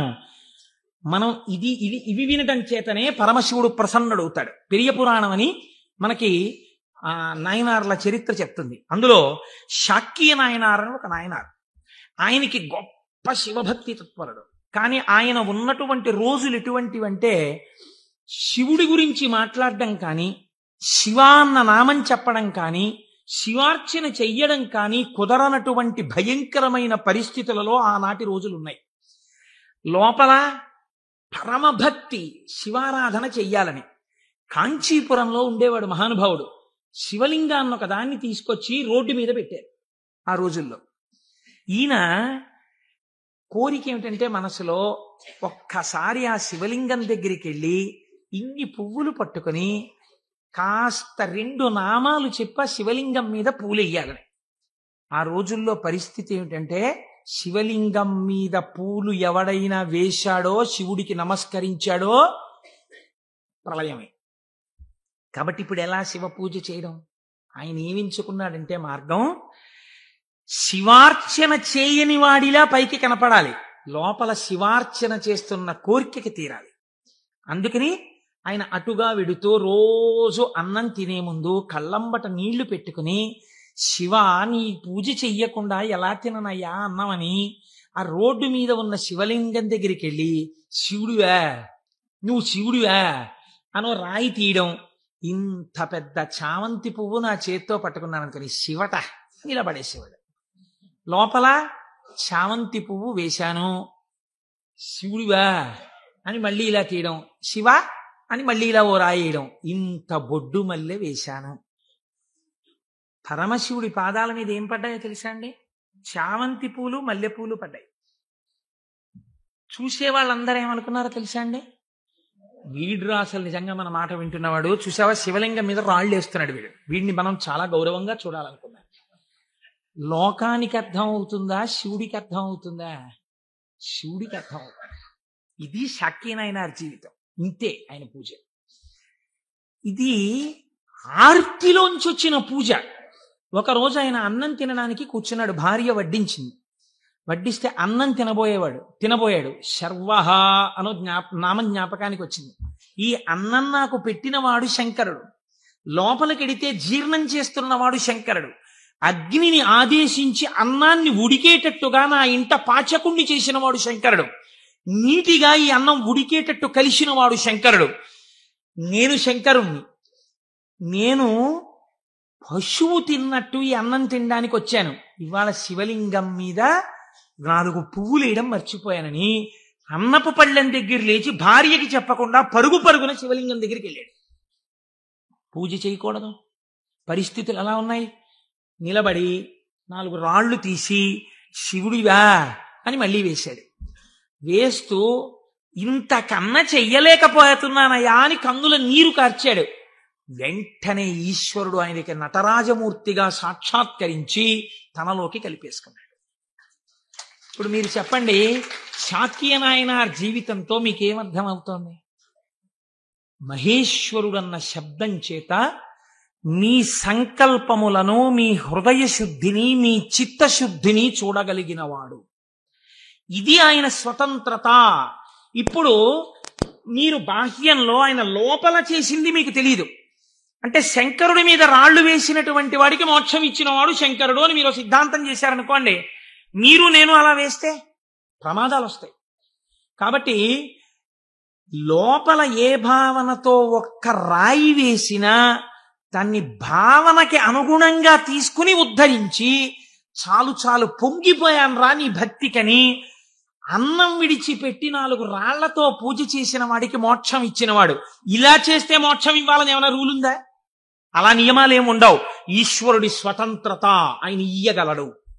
ఇది మహేశ్వర శబ్దము చేత ప్రతిపాదింపబడుతుంది. ఇది ఆయన శక్తికి లోపం ఉండదు. ఆయన ఇది చేశాడు కాబట్టి ఇంక ఇది చెయ్యలేడని మీరు చెప్పలేరు. ఆయన శక్తి క్షీణించిపోయిందండి, ఆయన అలిసిపోయాడండి, అలా ఏం ఉండదు. నిరంతర ఉత్సాహముతో ఉంటాడు. ఎప్పుడూ ఆయన శక్తి క్షీణించడం అన్నది ఉండదు. అటువంటి వాడెవడో సర్వజ్ఞత, తృప్తి. తృప్తి అన్న మాట ఎప్పుడు వస్తుందండి? మీరు చూడండి, ఒక ఆయనకి పెద్ద బంగళా ఉంది, కానీ ఆయన ఎప్పుడు ఎక్కడ కూర్చుని ఉంటారంటే ఆ ఇంటి పెరట్లో ఓ చక్కటి పూలతోట ఉంది, అందులో ఆయన ఒక ఈజీ చైర్ వేసుకుని అందులో కూర్చుని ఉంటారు ఎక్కువ. మా దొరగారు ఎక్కువగా వేప చెట్టు కింద కూర్చుని ఉండేవారు. వేప చెట్టు కింద కూర్చుని దొరగారు ఉన్నారు కాబట్టి దొరగారు ఇంట్లో ఉండడానికి అవకాశం లేదు. ఐశ్వర్యవంతులు శిష్యులున్నారు. ఏమిటి ప్రారంధం? ఇన్ని కన్నాలతో ఉన్నటువంటి తువ్వాలతో ఎలా తుడుచుకుంటున్నారు? మీకు ఒక మంచి తువ్వాలే కొనివ్వలేమా అన్నారంటే ఆయన అన్నారు, ఎవరు చెప్పారు మీకు నా తువ్వాలు కన్నాలతో ఉందని? సహస్రాక్షుడే నా తువ్వాలు, ఇంద్రుణ్ణి తువ్వాలుగా తుడుచుకుంటున్నాను, అందుకే చూడండి దానికి 1000 కళ్ళుంటాయన్నారు. ఇది తృప్తి. తనకిది లేదన్న భావన ఉండదు, అంతా నాదే, నాది కాంతి ఏమిటన్న భావనతో బతుకుతారు పెద్దలు. కాబట్టి అటువంటి తృప్తి మహేశ్వరుడి సొత్తు. కాబట్టి ఇటువంటి స్వతంత్రత, ఇటువంటి శక్తి కలిగిన వాడు ఏదైనా చేయగలడు. ఇక్కడ మనకి ఒక అనుమానం వస్తుంది, ఏమన్నా అంతా బాగుంది కానీ మనందరికీ ఎందుకండి అలా కనపడదు? మరి మనందరికీ కూడా అలా తెలిసిపోయి హాయిగా భావన లోపల నాటుకుపోయింది అనుకోండి, ఇంకా మనందరం మీరు చెప్పేది ఏముంది, రేపు పొద్దున్న నుంచి మీరు కింద కూర్చోండి మేము అందరం చెప్తాం ఆ పతంజలి చెప్పినట్టు 1000 నాలుకలతోటి అంటే మరి ఎందుకు నిలబడదు? ఇది మీరు చాలా జాగ్రత్తగా కనిపెట్టవలసినటువంటి రహస్యం శాస్త్రంలో. మాయినంతు మహేశ్వరం, ఆయన మాయ ఆయనని చూడకుండా మిమ్మల్ని అడ్డగిస్తుంది. ఆ మాయ ఆయన అనుగ్రహం చేతనే తొలగుతుంది. మాయ అంటే ఉన్నదా లేనిదా? ఉన్నట్టు కనపడి లేనిది. అది చిత్రం. అది ఎవరిది? ఈశ్వరుడిదే. ఈశ్వరుడిదే అయిన మాయ ఈశ్వరుణ్ణి కనపడకుండా చేస్తుంది. ఏమిటండి మీ మాటలు అయోమయంగా ఉన్నాయి? నేను మీకు ఉదాహరణ చెప్తాను. మేఘం ఎవరి వలన వచ్చింది? సూర్యుడి వలనే వచ్చింది. సూర్యుడు సముద్రములో ఉన్నటువంటి నీటిని లాగాడు. నీటిని లాగితే నీటి ఆవిరిగా వచ్చి మేఘం ఏర్పడింది. ఈ మేఘం సూర్యుడికి అడ్డొచ్చింది. ఇప్పుడు సూర్యుడు కనపడ్డా? కనపడ్డ మేఘం అడ్డొచ్చేసింది. సూర్యుడి చేత తపింపబడిన సముద్ర జలములు ఆవిరిగా పీల్చబడితే మేఘమై సూర్యుడినే అడ్డినట్టు ఈశ్వరుడు యొక్క శక్తియే మాయగా పరిణమించి ఈశ్వరుడు కనపడకుండా చేస్తుంది. ఈ మాయ తొలగడం ఎవరి వల్ల తొలగుతుందో తెలుసా అండి? ఈశ్వర వాక్కు వలన, ఈశ్వర స్వరూపులైన గురువాక్యముల వలన. నిరంతర గురువాక్య శ్రవణమే మాయ తొలగుటకు సాధనము. అందుకే గురువు లేని విద్య గుడ్డి విద్య. ఆ గురువు అనుగ్రహం ఉంటే తప్ప మాయ తొలగదు. ఈ మాయ చిత్రంగా ఉంటుంది. ఎంత చిత్రంగా! మాయ యొక్క స్వభావం ఏమి మీకు తేలిక మాటల్లో చెప్పాలంటే, ఇప్పుడు నేను దాని గురించి పెద్ద చర్చ చెయ్యకుండా చెప్పాలి అంటే, మాయ వలన వచ్చేటటువంటి ఉత్తర లక్షణము కామక్రోధములు. ఎందుచేత? వెంటనే ఈశ్వరుడితో ఉన్నటువంటి పట్టు విడిచిపెట్టేసుకుని తన యందు పెట్టేసుకుంటాడు. పెట్టేసుకుని ఈశ్వర దర్శనమాగి ఇదంతా నా ప్రజ్ఞ అంటాడు. అనగానే మాయ ఏర్పడిపోయిందనమాట. అంతే. ఏర్పడి కామక్రోధములతో కొట్టుమిట్టాడుతుంటాడు. మీరు ఒక్క విషయం, నేనిప్పుడు ఒక విషయాన్ని చెప్పబోయే ముందు నేను ఇప్పుడు శివమహాపురాణంలోంచి ఒక ఆఖ్యానాన్ని అనుసంధానం చేయబోతున్నాను. ఇది చెప్పబోయే ముందు నేను ఒక విషయం చెప్పకుండా మొదలు పెడితే ఒక ప్రమాదం ఏర్పడేటటువంటి అవకాశం ఉంది. ఒక 95 సంవత్సరాల వృద్ధుడు అలా వెళ్ళిపోతూ ఉపన్యాసం అయిపోయిన తర్వాత ఒక ఆటో కింద పడబోయారనుకోండి. చూసిన వాళ్ళు, అయ్యయ్యో తాతగారు అదేంటండి అలా ఆటో కనపడలేదా మీకు అంత లైట్ వేస్తే? అంటే బాబు కళ్ళు డాజిల్ అయిపోయాయా, కనపడలేదు, పడిపోయాను అన్నారు అనుకోండి. మీరు ఏంటంటారు? గబగబా ఎత్తి తీసుకొచ్చి పక్కన కూర్చోబెట్టి, తాతగారు ఏమైనా దెబ్బలు తగిలాయా అండి అని ఆటో పిలిచి మాట్లాడి వారిని వారి ఇంటికి పంపిస్తారు. నాలాంటి ఒక దుఃఖపోతూ ఇలా ఇలా అడ్డు పెట్టి ఆటో కింద పడ్డాడు అనుకోండి, మీరు ఏమంటారు? ఏమయ్యా ఆ మాత్రం చూసుకోలేవా ఏంటి, అలా వెళ్ళిపోయి పడిపోయేంటి అంటారు కదా. ఒక అజ్ఞాని పడిపోయాడు అనుకోండి, అది పెద్ద విశేషంగా మీరు చెప్పక్కర్లా. ఎంతటి మహాత్ములు కూడా మాయకి ఎలా పడిపోతూ ఉంటారో మీరు తెలుసుకున్నారనుకోండి, దానికి ఎంత శ్రద్ధ అవసరమో మీకు అర్థం అవుతుంది. కాబట్టి అలాంటివి చెప్పేటప్పుడు ఏ కోటేశ్వరరావు లాంటి వాడో కామమునకు వశుడైనాడు, క్రోధమునకు వశుడైనాడు అని చెప్తే అది పెద్ద విశేషం ఏంటంటే వాడు అలాంటి వాడే అంటారు. కాదు, ఒక మహాపురుషుడు అలా వశుడైనాడు అనుకోండి. అందుకే వాళ్ళు మహాత్ములు ఎవరు తమ జీవితంలో సంఘటనలు దాచరు, రాసేస్తారు. మహాత్మా గాంధీ గారు జీవితంలో ఆటోబయోగ్రఫీ రాసుకున్నప్పుడు చెప్పుకున్నారు, చంద్రశేఖర పరమాచార్య స్వామి 73 ఏట ఇప్పటికీ నన్ను ఆశ అప్పుడప్పుడు పట్టుకునే ప్రయత్నం చేస్తూ ఉంటుందని చెప్పుకున్నారు. మహాత్ములు దాచరు. కనుక చూడండి, శివమహాపురాణం మీకు ఈ జ్ఞానాన్ని ఉపదేశించడానికి ఒక అద్భుతమైన ఘట్టాన్ని తీసుకొచ్చి బోధ చేసేటటువంటి ప్రయత్నాన్ని ప్రారంభం చేస్తోంది. ఒకానొక సమయంలో నారద మహర్షి హిమవత్ పర్వతము యొక్క క్రింది భాగమునందు గంగానది ప్రవహించేటటువంటి ప్రాంతంలో పరమశివుడు ఎక్కడ కూర్చుని తపస్సు చేశాడో అటువంటి గుహలో కూర్చుని పరబ్రహ్మమును గూర్చి తపస్సు చేశాడు. తపస్సు చేస్తున్నప్పుడు ఇంద్రుడు మన్మధుణ్ణి పిలిచి ఒక మాట చెప్పాడు. తపస్సు చేస్తున్నాడా? తపస్సు అంటే భగవంతుని యందు మనస్సు లగ్నమై ఉండాలి. అది చంచలమవుతుందా లేదా పరీక్ష చేస్తుంటారు. కనుక నువ్వు వెళ్ళి వికారములను ఇంద్రియములకు చూపించి వశుడవుతాడేమో చూడమన్నారు. అంటూ ఇంద్రుడు అన్నాడు, హిమశైల గుహాయాం హి మునిస్తపతి నారద మనసోద్దిశ్య విశ్వేశం మహాసంయమమాన్ దృఢ. అడిగోనయా, మహాసంయమవాన్, సంయమి అయినటువంటి నారద మహర్షి తపస్సు చేస్తున్నాడు. మన్మథా, నువ్వు అక్కడికెళ్ళి ప్రలోభ పెట్టి ఆయన తపస్సు భగ్నమయ్యేటట్టుగా చూడు. అగ్నియందు తప్తమైతే కదండి బంగారానికి కాంతి. పరిస్థితులను తట్టుకుని నిలబడినప్పుడు కదండి వాడు బ్రహ్మశ్రవణం. కాబట్టి ఆ తపస్సుకి విఘ్నం పెట్టడం, ఆ తపస్సు సిద్ధించడానికి బాగా పుటం పెట్టడమే నా దృష్టిలో. ఇప్పుడు మన్మధుడు వెళ్ళాడు, ఏదో ప్రయత్నం చేశాడు, ఆయన ఏం లొంగలేదు. నారద మహర్షి యొక్క తపస్సు సఫలీకృతమైంది. ఆ తపస్సు పూర్తి చేసి ఆయన బయటికి వచ్చాడు. చిత్రం చూడండి, ఇంతసేపు అన్నిటినీ విడిచిపెట్టి ఒక గుహలో కూర్చొని పరబ్రహ్మానుసంధానం చేసి గొప్ప తపస్సు చేసినటువంటి నారద మహర్షి ఎక్కడికి వెళ్ళారు? ఎవరి గురించి తపస్సు చేశారో వారిని సాకారముగా చూడ్డానికి కైలాస పర్వతానికి వెళ్ళారు. వెళ్ళి ఏమని చెప్పాలి? ఈశ్వర, మీ అనుగ్రహం నా చేత తపింపచేసి తపస్సునందు నాకు సాక్షాత్కరించి నాకు జ్ఞానభిక్ష పెట్టారని చెప్పాలి. కానీ ఆయన వెళ్ళి అన్నాడు, ఇది మాయ కమ్మడం అంటే ఎంత గమ్మత్తుగా ఉంటుందో చూడండి. ఈశ్వర, హిమవత్ పర్వత ప్రాంతంలో ఉన్నటువంటి గుహలో కూర్చుని నేను తపస్సు చేశాను. మన్మధుడు వచ్చి నా మీద బాణాలు వేసే ప్రయత్నం చేశాడు. కానీ నేను ఆ మన్మథ బాణములను లెక్క పెట్టలేదు. కామమును జయించాను అంటే ఈశ్వరుడు చేసిన పని నేను చేశానని చెప్పుకోవడం స్వోత్కర్ష. కాబట్టి నేను కామమును జయించి నేను తపస్సు యందు సిద్ధిని పొందాను అన్నాడు. అంటే శంకరుడు నవ్వాడు. ఇక్కడ మీరు శివుడు చెప్పిన మాటని చాలా గట్టిగా పట్టుకోవాలి. ఆయన అన్నాడు, బాగుందయ్యా, చాలా చక్కటి మాట చెప్పావు, చాలా సంతోషం. కాముణ్ణి జయించావా? మాటలా కాముణ్ణి జయించడం అంటే జయించిన వాడికి తెలుస్తుంది, అందుకు కదా నాకు వచ్చి చెప్పావు. నేను సంతోషించాను. కానీ నారదా, నీకొక్కటి చెప్తాను, గుర్తుపెట్టుకో. అయిననొక మాట చెప్పెదా, మానసమున నుంపు దీని మరువకుమెప్పుడున్ మౌనీంద్ర వైకుంఠునితో నుడువకు నీ తపంబు తోరపు సిద్ధిన్. నాకు చెప్పావు కదా నేను కాముణ్ణి గెలిచానని. నీకు అలవాటు కదా, వైకుంఠానికి కూడా వెళ్ళి నారాయణ దర్శనం చేస్తావు. ఉన్నది ఒక్కటే పరబ్రహ్మమైన అన్ని రూపాలుగా చూడడంలో నీకు ఆనందం. అక్కడ మాత్రం ఇలా చెప్పకే, నా దగ్గర చెప్తే చెప్పావు అన్నాడు. ఏదో ఇలాగే చెప్తాడు పెద్ద ఆయన, ఏడు పెద్ద పట్టించుకునేది అనుకున్నాడు. గురువుల మాట తిరస్కరించడం అంటే ఇదే. అనుష్ఠానములోకి రాని విద్య, అది శ్రవణమునకు పనికొస్తుంది అంతే. సినిమా కథలా ఎందుకు? అది అనుష్ఠానంలో పెట్టినప్పుడు ఎందుకు ఇంకా వేదాంత విద్య? ఇప్పుడు ఆయన బయలుదేరి ఎవరి దగ్గరికి వెళ్ళాడు? ఈయన దగ్గర నుంచి ఆయన దగ్గరికి వెళ్ళేటప్పుడు మధ్యలో తండ్రి గారు సృష్టికర్త దగ్గరికి వెళ్ళాడు. ఎవరు అసలు కాముణ్ణి గెలిచాడో ఆయన దగ్గరికి వెళ్ళి నీతో నేను ఈక్వల్ స్టేటస్ పొందానని చెప్పడం సంతోషం. అందులో ముందు శివుడి దగ్గరికి వెళ్ళాడు, తర్వాత నాన్నగారికి చెప్దాను లేని తండ్రి గారి దగ్గరికి వెళ్ళాడు. ఈ మాట నువ్వు శ్రీమన్నారాయణుడికి చెప్పకేం వైకుంఠంలో అన్నదాన్ని అసలు లక్ష్యమే పెట్టలేదు. అందుకని బ్రహ్మగారి దగ్గరికి వెళ్ళి ఈ మాట అడగలేదు. ఎందుకండి శివుడు ఇలా అన్నాడు అని అడగలేదు. అడగకుండా వెళ్ళి మళ్ళీ ఇదే చెప్పాడు బ్రహ్మగారి దగ్గర.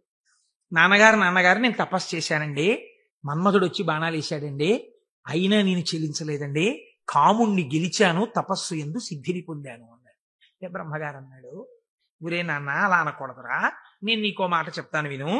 మున్నట శంకరుండు తపముల్ ఒనరించుచున్న మన్మధుండన్నిటలాక్షు గెల్వచని అంతము చెందే తదీయదేవి ఆ పన్నగ భూషణం కొలిచి భర్తననుంగునిగాగనుందే ఆ పుణ్యపు భూమి శాంకర విభూతి జయించితి నీవు కాముని. నువ్వు ఎక్కడ కూర్చుని తపస్సు చేశావో అక్కడ ఇతపూర్వం పరమశివుడు కూర్చుని తపస్సు చేశాడు. అక్కడికి మన్మధుడు వస్తే ఆయన తన మూడవ కంటి మంట చేత మన్మధుణ్ణి కాల్చేశాడు. మన్మధుడు బూడిదైపోయాడు. రతీదేవి ప్రార్థిస్తే వేరొక రూపంతో నీ భర్త నీకు కనపడతాడని వరం ఇచ్చాడు. ఆ ప్రాంతంలో మన్మథ బాణములు పని చెయ్యకపోవడానికి కారణం ఇతపూర్వం శంకరుడు తపస్సు చేయడం. అక్కడికెళ్ళి కూర్చుని నువ్వు తపస్సు చేసి నేను గెలిచానంటావేమిటి? అలా చెప్పకూడదు, తప్పది. అందుకని నేను కాముణ్ణి గెలిచాననుకో, నువ్వు కాముణ్ణి గెలవడానికి కారణము ఇతపూర్వం ఈశ్వరుడు అక్కడ తపించుట. అది శివప్రజ్ఞ, నీ ప్రజ్ఞ కాదు. నువ్వు అలా అనకు. మనం ఏదైనా సాధిస్తే ఇది ఈశ్వరానుగ్రహము చేత సాధింపబడినది అనాలి. అంతేకాని నారదుడు తప్పు చేశాడని మనం ఇంటికి వెళ్ళిపోతే ఇంకెందుకు? ఆయనకి తీర్పు చెప్పడానికి మనం అక్కర్లేదు. మనం కూడా ఏదైనా సాధించినప్పుడు ఇది ఈశ్వరానుగ్రహముతో సాధింపబడినది అన్నమాట మాత్రమే వాడాలి తప్ప మన యందు నిక్షేపించుకోకూడదండి. బ్రహ్మగారు ఈ మాట చెప్తే ఏమిటో నాన్నగారు కూడా ఇలాంటి మాటలన్నీ చెప్తారు. శంకరుడు తపస్సు చేస్తే మాత్రం నా మీద బాణాలు ఇస్తే నేను తట్టుకున్నానా లేదా? ఆయన చెప్పద్దని చెప్పాడు, విష్ణుమూర్తికి చెప్పకి ఈ మాట అన్నాడు. ఎందుకని మీరు బాగా గుర్తించాలి. శాంభవీ మాయ, వైష్ణవ మాయ అని రెండు మాటలు వాడతారు. పరమశివుడి భార్యగా శాంభవి ఏ మాయ స్వరూపంలో ఉంటుందో అదే వైష్ణవ మాయగా ఉంటుంది పురుష స్వరూపంతో ఉంటే. నువ్వు ఈ మాటలు చెప్తే నీకు బాగా అనుభవంలోకి వచ్చేటట్టు ఒకసారి దింపి పైకెత్తుతాడు, బాగా అనుభవంలోకి వస్తుంది, కొత్త కథ వస్తుంది. ఎందుకు వచ్చింది అక్కడ చెప్పకని చెప్పాడు ఆయన. పెద్ద బుద్ధితో చెప్పాడు, వినాలి కదా ఆయన. ఆయనకి మాయలో దిగి ఓసారి తొట్టుపడ్డమే బాగా నచ్చింది. మన బుద్ధి నారదుడి మీద పెట్టి చెప్పకూడదు. ఆయన మహానుభావుడు. నారదుడంటేనే జ్ఞానం, అంతటి వాడికి తప్పలేదు మాయ. ఇప్పుడు ఆయన వైకుంఠానికి వెళ్ళాడు. వైకుంఠానికి వెళ్ళి గబగబా ఎదురొచ్చి, ఏమిటి నారదా ఈ మధ్య కనపట్టలేదు అని ఎదురొచ్చాడు నారాయణుడు. ఎదురొస్తే ఏం చెప్పమంటారు స్వామి, నేను తపస్సు చేశాను, మన్మధుడు వచ్చి నా మీద బాణాలు వేశాడు, నేను చెల్లించలేదు, నేను తపస్సునందు సిద్ధి పొందానన్నాడు. అయిపోయింది. చెప్పద్దన్న చోట చెప్పేశాడు. అనకరా అన్న మాట అనేశాడు. ఏమొచ్చింది ఇప్పుడు దానివల్ల? నేను వెంకటాచలంలో దర్శనం 3 మాటలు చేశానండి. ఈ లైన్లోంచి వెళ్తున్నప్పుడు బయటికి వచ్చేసే లైన్లోంచి లోపలికి పంపించే లైన్లోకి దూరిపోయి 2 మాటలు దర్శనం చేసుకున్నాను అన్నారు అనుకోండి. అది పాపమా పుణ్యమా మీరు ఆలోచించండి. ఈశ్వరుణ్ణి దొంగచాటుగా మీకు ఆ టిక్కెట్ మీద ఒక్కసారి చూసిరా, మీకు ఎంత దర్శనం లభ్యమైతే కోట్ల జన్మలు తపించిన వాళ్ళకి దొరకని ఈశ్వరుడు నాకు ఈ మాత్రం లభించాడని సంతోషంగా బయటకు వస్తే కృతార్థత. దొంగతనంగా దూరిపోయి 2వ మాట వెళ్ళొస్తే నాకు మీకు తెలియదేమో, ఈశ్వరుడికి తెలియదండి, వెంకటేశ్వరుడికి. అంటే దొంగతనంగా 2వ మాట వచ్చావా నన్ను చూడ్డానికి అని దానికి తగిన ఫలితం ఆయన ఇస్తే ఏమవుతావు? ఎందుకు వచ్చినల్లది? ఇవే అక్కర్లేని పనులు, చెయ్యొద్దన్న పనులు చేయడం అంటే ఇలాగే ఉంటాయి. కాబట్టి ఆయనకి చెప్తే ఆయన వెంటనే అన్నాడు, అబ్బా ఎంత గొప్ప పనో, ఏది మళ్ళీ చెప్పు. నేనండి తపస్సు చేసి మన్మథ బాణాలు పడితే లొంగకుండా సిద్ధి పొందాను. అబ్బా ఎంత గొప్ప విషయమయ్యా నారదా, ఎంత సంతోషంగా ఉందో నాకు. ఎవరు చేయగలరాయా ఈ పని? శివుడు చేశాడు, నువ్వు చేశావు. ఆయనకి అర్థమైపోయింది. ఓహో, అంటే ఇప్పుడు ఈయనకి బాగా పుటం పెట్టి జ్ఞానము లోపల నిలబడేటట్టుగా చెయ్యవలసిన అవసరం ఏర్పడింది. అంతేకాని ఆయన్ని చిన్నబుచ్చడం కాదు, తొట్టుపడకుండా నిలబెట్టాలి మనం అయితే ఇప్పుడు. కాబట్టి చాలా సంతోషమోయ్ అని కౌగిలించుకుని వెళ్ళిరా.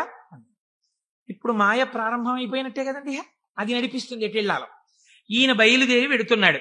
వెడుతూ వెడుతూ ఒక రాజ్యంలోకి వెళ్ళాడు. ఆ రాజ్యాన్ని పరిపాలించేటటువంటి రాజు పేరు శీలనిధి, ఆయన కుమార్తె పేరు శ్రీమతి.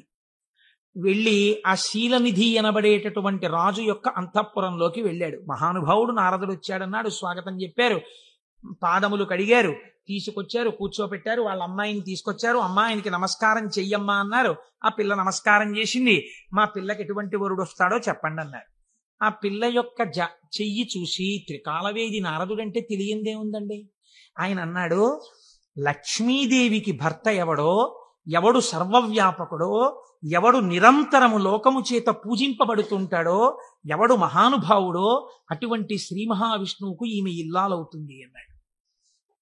అక్కడ వరకు బాగా చెప్పాడు. కానీ ఆమెని చూడగానే కామాన్ని కదా గెలిచానన్నాడు. ఈవిడ నా ఇల్లాలైతే ఎంత బాగున్నో అనిపించింది. కానీ ఆవిడ జాతకంలో ఏముంది? శ్రీ మహావిష్ణువు భర్త అవుతారని ఉంది. ఈ అమ్మాయికి పెళ్లి ఎలా చేద్దాం అనుకుంటున్నావు అని అడిగాడు. రేపు స్వయంవరం పెట్టామండి, స్వయంవరంలో ఈమె వరమాల వేస్తుంది అంటే విష్ణువు సాకారుడై వస్తాడు ఈ సభలోకి. ఇప్పుడు మళ్ళీ వెనక్కి తిరిగి వైకుంఠానికి వెళ్ళాడు. వెళ్ళి, అయ్యా ఎవరికైనా చెప్పుకుంటే కొంచెం సిగ్గుచేటుగా ఉంటుంది, నా మనస్సు ఆ శ్రీమతిని పెళ్లి చేసుకోవాలి అని ఉవ్విళ్ళు ఉరిపోతోంది. ఆమె నాకు దక్కకపోతే మన్మథబాణముల చేత చచ్చిపోతాను. ఎవరండి ఇంతకు ముందు వచ్చి చెప్పినప్పుడు ఏం చెప్పాడు? మన్మథబాణములను గెలిచి తపస్సునందు సిద్ధి పొందానని చెప్పిన వాడు వెనక్కి తిరిగి వెంటనే వచ్చి చెప్తున్నాడు ఇది మాయా అంటే. చూడండి, ఆమె నా ఇల్లాలు కాకపోతే నేను మన్మథబాణములకు చచ్చిపోతాను, నన్ను బతికించవయ్యా, నేను బతకాలంటే నీ రూపం నాకు రావాలి, నీ రూపం నాకు వస్తే ఆమె నా మెళ్ళలో మాల వేస్తుంది, అప్పుడు పెళ్లి చేసుకుంటాను, అందుకని నీ రూపం నాకు ఇవ్వా అని అడిగాడు. అడిగితే ఆయన మహానుభావుడు శ్రీ మహావిష్ణువు, ఆయన ఎంత చమత్కారం చేశాడో చూడండి. హరియొసగెన్మునిక మనోహరమగు తన మేని రూపు నర్రు వరకు బైహరి శిరసున్ కూరిచే, ఇది అరయక ముని కూరుచుండె అచట మురియుచున్. హరి శరీరాన్ని ఇచ్చాడు, హరిశిరస్సుని ఇచ్చాడు. హరి అంటే రెండు అర్థాలు. హరి అంటే పాపములను హరించే శ్రీ మహావిష్ణువు, హరి అంటే కోతి. హరి శరీరాన్ని కింద వరకు ఇచ్చాడు, కోతి తలకాయని పైనిచ్చాడు. నువ్వు హరి రూపాన్ని కదా అడిగావు, హరి రూపాన్ని ఇచ్చానన్నాడు. మాట తప్పనట్టు. ఆయన ఎంత తెలివైనవాడో చూడండి. ఈయనకేం కనపడుతుంది? ఇలా చూసుకున్నాడు. శ్రీ మహావిష్ణువు చేతులు, శ్రీ మహావిష్ణువు రంగు, శ్రీ మహావిష్ణువు కౌస్తుభం, ఆ వనమాల, ఆ పట్టుపంచ, ఆ కుర్చీళ్ళు అన్ని శ్రీ మహావిష్ణువు. తన ముఖం తనకు కనపడదుగా. అద్దంలో చూసుకోవడానికి శ్రీమతి దగ్గరికి వెళ్ళిపోవాలి ముందు, స్వయంవరం అయిపోతే. అందుకని గబగబా వెళ్ళిపోయాడు. వెళ్ళిపోయి ఆ స్వయంవరంలో ఒక ఆసనం మీద కూర్చున్నాడు. ఇద్దరు రుద్రపార్షదులు అటు ఇటు కూర్చున్నారు. వాళ్ళు అన్నారు, వీడు ఎవడరా శ్రీ మహావిష్ణువులా పంచకట్టుకున్నాడు, మాలలు వేసుకున్నాడు, ఇటు ఆ కౌస్తుభం పెట్టుకున్నట్టు అలా పెట్టుకున్నాడు, ఆ వనమాల వేసుకున్నట్టు వేసుకున్నాడు, పైన కోతి మొహం, వీడిని ఎవరు పెళ్లి చేసి ఎలా శ్రీమతి మాల వేస్తుంది, వీడు ఇలా వచ్చాడేమిటి అంటున్నారు. ఆయనకి ఎంతసేపు యావని వినిపిస్తోందంటే నా మెళ్ళో మాల వేసేస్తుందని కుళ్ళిపోయి వీళ్ళు ఇలా అనుకుంటున్నాడు. ఆ శ్రీమతి దండ పట్టుకుని దగ్గరికి వచ్చింది. తీరా దండ పట్టుకుని దగ్గరికి వచ్చేటప్పటికి కాళిదాస మహాకవి వర్ణిస్తారులేండి, ఆ ఇందుమతీదేవి దండ పట్టుకుని ఎవరి దగ్గరికి వెడితే వాళ్ళకి పగటిపూటలా అనిపించింది. ఎందుకంటే ఆవిడ యొక్క వెలుతురులో వాళ్ళు ప్రకాశించారు. ఆ తర్వాత కొంచెం ముందుకు వెళ్ళేటప్పటికి ఆవిడ వెళ్ళిపోయింది, వీళ్ళు చీకట్లో ఉండిపోయేవారు. నాకు కొన్ని ఆశ్చర్యంగా ఉంటాయి. నేను ఇంట్లోకి వెళ్ళేటప్పటికి కరెంటు పై చీకటిగా ఉంది. మా అమ్మాయి ఒక ఛార్జింగ్ లైట్ పట్టుకుని వచ్చి ఆ వెలుతురులో, నాన్నగారండి మిమ్మల్ని నేను వెలుతురులోకి తీసుకొస్తున్నాను అంది. చాలా గొప్ప మాట అమ్మా అన్న. అంటే ద్వంద్వార్థములతో మాట్లాడింది. చాలా సంతోషం తల్లి, ఫోన్లే నా కూతురి చేత నేను వెలుగులోకి వచ్చినా చాలా గొప్పవాడినే కదా. అందుచేత ఆయన అలా ఆ శ్రీమతి దగ్గరికి వచ్చింది. దగ్గరకు వస్తే నాకే మాల వేస్తుంది అని సంతోషపడిపోయాడు ఆయన. ఆ పాపం నా శిరస్సు అందదేమో అని కొంచెం ఉంచాడు. ఆవిడ ఇలా చూసి భృకుటి ముకులించి, ఈ కోతి శిరస్సు ఏమిటి, ఈ రూపం ఏమిటి అనుకుని వెళ్ళిపోయాడు. ఈలోగా రావలసిన శ్రీహరి రాజకుమారుడి వేషంలో వచ్చాడు. ఆవిడ గుర్తుపట్టింది, మాల తీసుకెళ్లి శ్రీమన్నారాయణుడి మెడలో వేసేసింది. ఈవిడ్ని తీసుకుని ఆయన చక్కబోయాడు వైకుంఠానికి. ఈయనకి ఎక్కడ లేని బాధ కలిగింది. ఈలోగా పక్కనున్న రుద్రపార్షదులు ఇద్దరు అన్నారు, ఏమయ్యా నీకు ముందే చెప్పాం, కోతి మొహం వేసుకుని సభలోకి వచ్చావేమిటయ్యా అని, నిన్నెవరు పెళ్లి చేసుకుంటారనుకున్నావయ్యా అన్నారు. అనేటప్పటికీ వాళ్ళిద్దరికీ కూడా మీరు రాక్షసయోనుల యందు జన్మించెదరుగాక అని చెప్పించారు. తప్పెవరిది? ఒప్పు చెప్పిన వాళ్ళెవరు? ఒప్పు చెప్పిన వాడికి తపఫలితంతో శాపం ఇచ్చాడు. మాయా ప్రభావము కామక్రోధముల యందు ఎలా తిప్పుతుందో చూడండి. శపిస్తే వాళ్ళెటువంటి స్థితిలో ఉన్నారు? ఇదంతా శివేచ్ఛ అని వాళ్ళు నమ్మారు. ఇది పరమభక్తి. వాళ్ళకి ఆ కష్టమే వచ్చినా ఇది కూడా ఈశ్వర శాసనమే అనుకున్నారు. వారులు జ్ఞానధనము చేకూరిన వారౌటమదిని కుందకయే శివేచ్ఛారీతి నడచునని అన్నారదునిన్ దూరరైరి నడచి రెచటికో. వాళ్ళు ఇదేమిటయా మమ్మల్ని ఇలా శపించావు, నువ్వు కోతి మొహం పెట్టుకుని వచ్చి అని చెప్పి తిరిగి శపించకుండా ఇది కూడా శివేచ్ఛే అని వాళ్ళు వెళ్ళిపోయారు. వాళ్ళు మహాజ్ఞానులు. ఇప్పుడు ఈయన గబగబ గబగబా మళ్ళీ వైకుంఠానికి వెళ్ళాడు. వైకుంఠానికి వెళ్ళి ఎంత పనిచేశావయ్యా శ్రీమన్నారాయణ, నీ రూపం నాకు ఇమ్మని అడిగాను, హరి రూపం ఇమ్మని అడిగితే హరి రూపం హరి శిరస్సు కోతి శిరస్సు పెట్టావు. దానివల్ల శ్రీమతిని నువ్వు పెళ్లి చేసుకున్నావు, నాకు కాకుండా చేశావు. నన్ను ఎంత అవమానాలు పాలు చేశావు. ఇది రేపొద్దున శివపురాణంలోకి ఎక్కేస్తుంది. ఓ చేతకాని కోటేశ్వరరావు చెప్పడం మొదలెట్టేస్తాడు. నా బతుకు బజారులో పెట్టేశావు నిన్ను వచ్చి అడిగినందుకు. ఎంత రహస్యంగా అడిగాను, దానికి ఎంత కథ సృష్టించావు. చూడు నా కడుపు ఎంత మండిపోతుందో. మరియున్ వానర ముఖమును సరియని నాకిచ్చినట్టి చందమునకు వానరులే శరణం బౌదురు నరుడవు నీ వగుచు వగగ నంగల అవని. నీవు ఒకానొక నాడు నరుడవై పుట్టి అందచందాలు కలిగిన భార్య దూరమైపోతే అరణ్యంలో పడి ఏడిస్తే ఈ కోతి ముఖం ఉన్న వాళ్లే వచ్చి సహాయం చేసి నీ భార్యతో నిన్ను కలుపుతారు. నిన్ను శపిస్తున్నానంది. మహానుభావుడు కనుక శ్రీమన్నారాయణుడు దాన్ని కూడా లోకానికి ధర్మ మార్గం నేర్పడానికి రామావతారమునందు సీతావియోగంగా తీసుకున్నాడు. ఇప్పుడు ఈ శాపవచనాన్ని కూడా విడిచిపెట్టేశాడు. ఇద్దరిని శపించేశాడు, భగవంతుణ్ణే శపించాడు, రుద్రపార్షదుల్ని శపించాడు, కామమునకు వశుడయ్యాడు. ఇప్పుడు స్వస్థత కలిగింది. ఏమిటి నేను పొందింది అనుకున్నాడు. చిచ్చి చిచ్చి, ఎక్కడి నా జన్మ, ఎక్కడి తపస్సు, ఎక్కడి మహతి. ఆనాడు శంకరుడు చెప్పాడు, నేను గెలిచానని అనద్దు, ప్రత్యేకించి వైకుంఠంలో ఈ మాట చెప్పకు సుమా అని చెప్పాడు ఆయన. అక్కడే చెప్పాడు. కాబట్టి శివవాక్కు గురువాక్కు, ఏది అనకురా, ఏదైనా ఈశ్వరుడు ఇచ్చాడను నీకు ఇబ్బంది ఉండదు. అంటే వీడు ఏదైనా సాధించేటప్పటికి నాది అంటాడు, ఏదైనా పోయేటప్పటికి దిక్కుమాల దేవుడు ఏం చేశాడు నాకంటాడు. రెండూ పాపకర్మలే. కాబట్టి ఇప్పుడు ఆ మాయ తొలగింది. ఇప్పుడు శ్రీమన్నారాయణుడిని చూసి అన్నాడు, ఎట్లు మహాత్మా నిన్ను శపించిన దోషము నాకు బాయు, నీ వెట్లు భరించి యొందగల వీచెడు తాపసి ఏవయైన ఈ తిట్లు సహింపరానివిక, తీండ్రపుటల్కను ముక్క ముక్క యౌనట్లుగా నన్ను చెండదగు అండజకేతన చక్రధారచేన్. యుక్తాయుక్త విచక్షణ మరిచి నేను మాట్లాడినటువంటి మాటలకి నా యొక్క నాలుకని ముక్కలు ముక్కలుగా కత్తిరించెయ్యాలి. ఎంత మాత్రము ఇంకా జాగు చెయ్యకుండా, మహానుభావ, అండచకేతన అంటే గుడ్డులోంచి పైకొచ్చినటువంటి గరుత్మంతుడు నీ యొక్క ధ్వజమునకు చిహ్నముగా కలిగినటువంటి వాడా, మహానుభావ నీ చక్రధారల చేత నా నాలుకని ముక్కలు ముక్కలుగా కత్తిరించేవయా, అప్పుడు కాని నేను చేసిన పాపం పోదని కన్నీటి ధారలతో ఆయన పాదాల్ని అభిషేకించి ఆయన కాళ్ళ మీద పడ్డాడు. నారదుడు కాబట్టి అంత తొందరగా మళ్ళీ స్వస్థితిని పొందగలిగాడు. మనం కొన్ని కోట్ల కోట్ల జన్మలు తిరుగుతుంటాం. మీరు చూడండి, రామాయణంలో సీతావియోగానికి కారణమైంది ఒక రజకుడి మాట. అదే రజకుడు మళ్ళీ ద్వాపర యుగంలో రజకుడిగా వచ్చాడు. కృష్ణ భగవానుడు వెళ్ళి 4 చీరలు ఇవ్వయా, పంచెలు ఇవ్వయా, కట్టుకుంటానన్నాడు.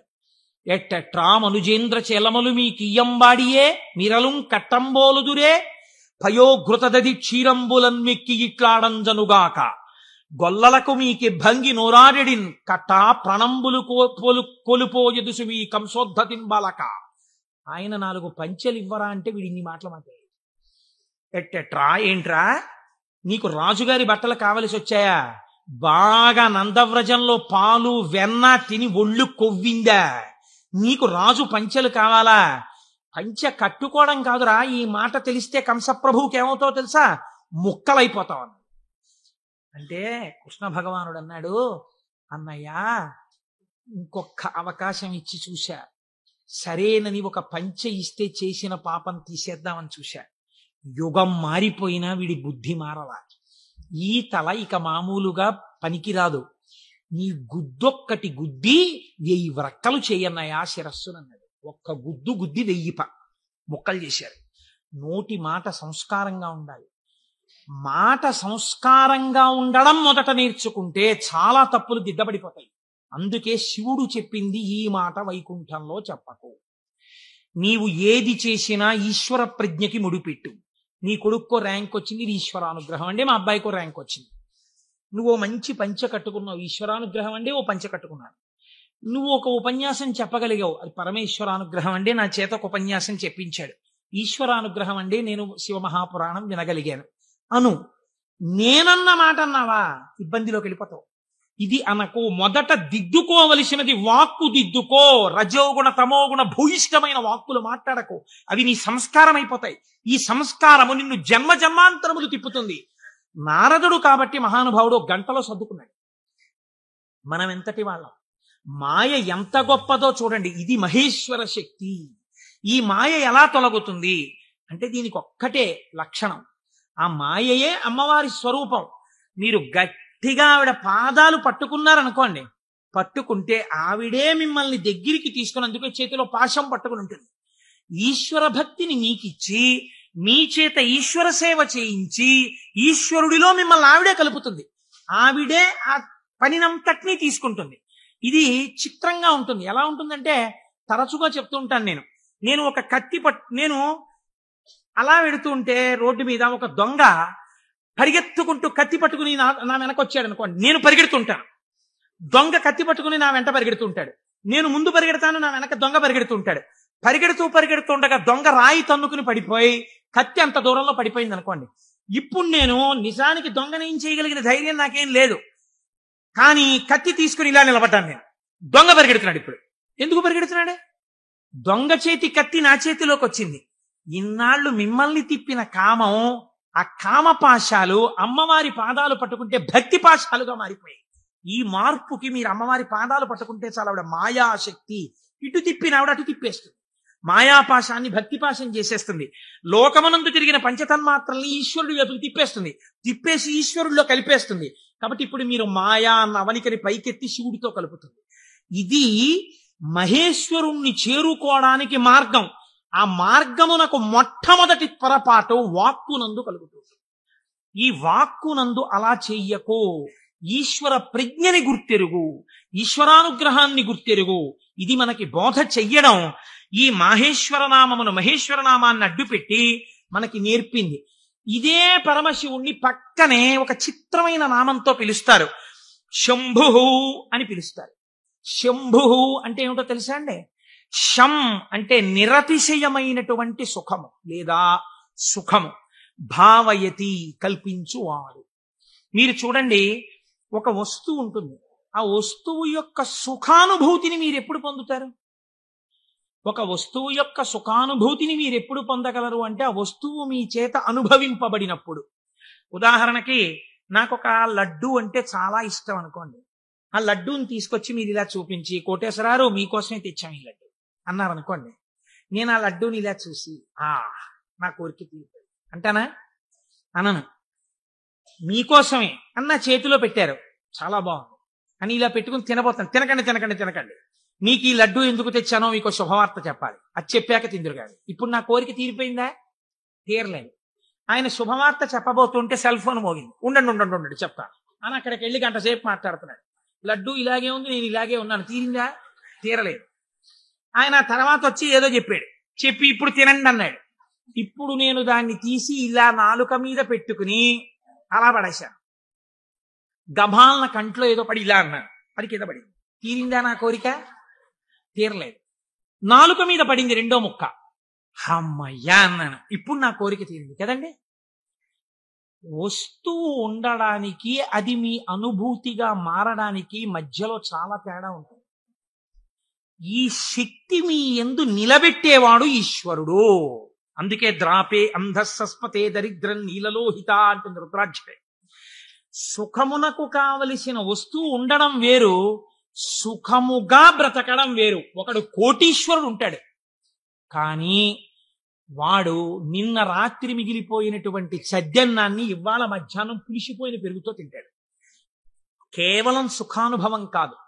లోకములు 3 రకాలుగా ఉంటాయి. ఒక లోకము కేవలము సుఖాలు అనుభవించడానికే ఉంటుంది, స్వర్గాది లోకములు. అక్కడ దుఃఖము యొక్క స్పర్శ ఉండదు, సుఖాలు అనుభవిస్తారు.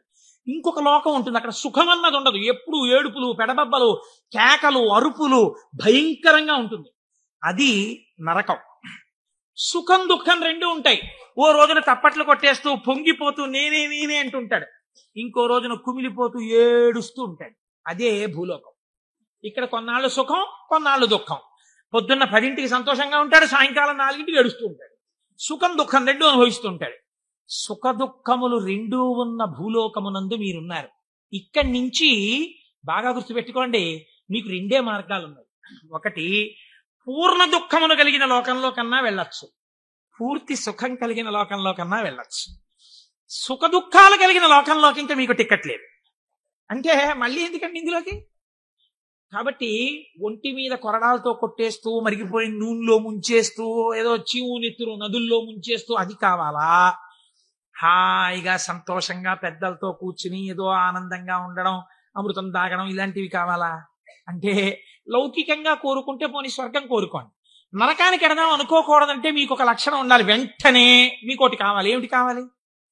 పాపము చేయకుండా ఉండుట. పాపం చేస్తే కదా నరకం. కాబట్టి పాపం చెయ్యకూడదు. ఇది సంభావయతి, మంచి భావములను ఇచ్చుట.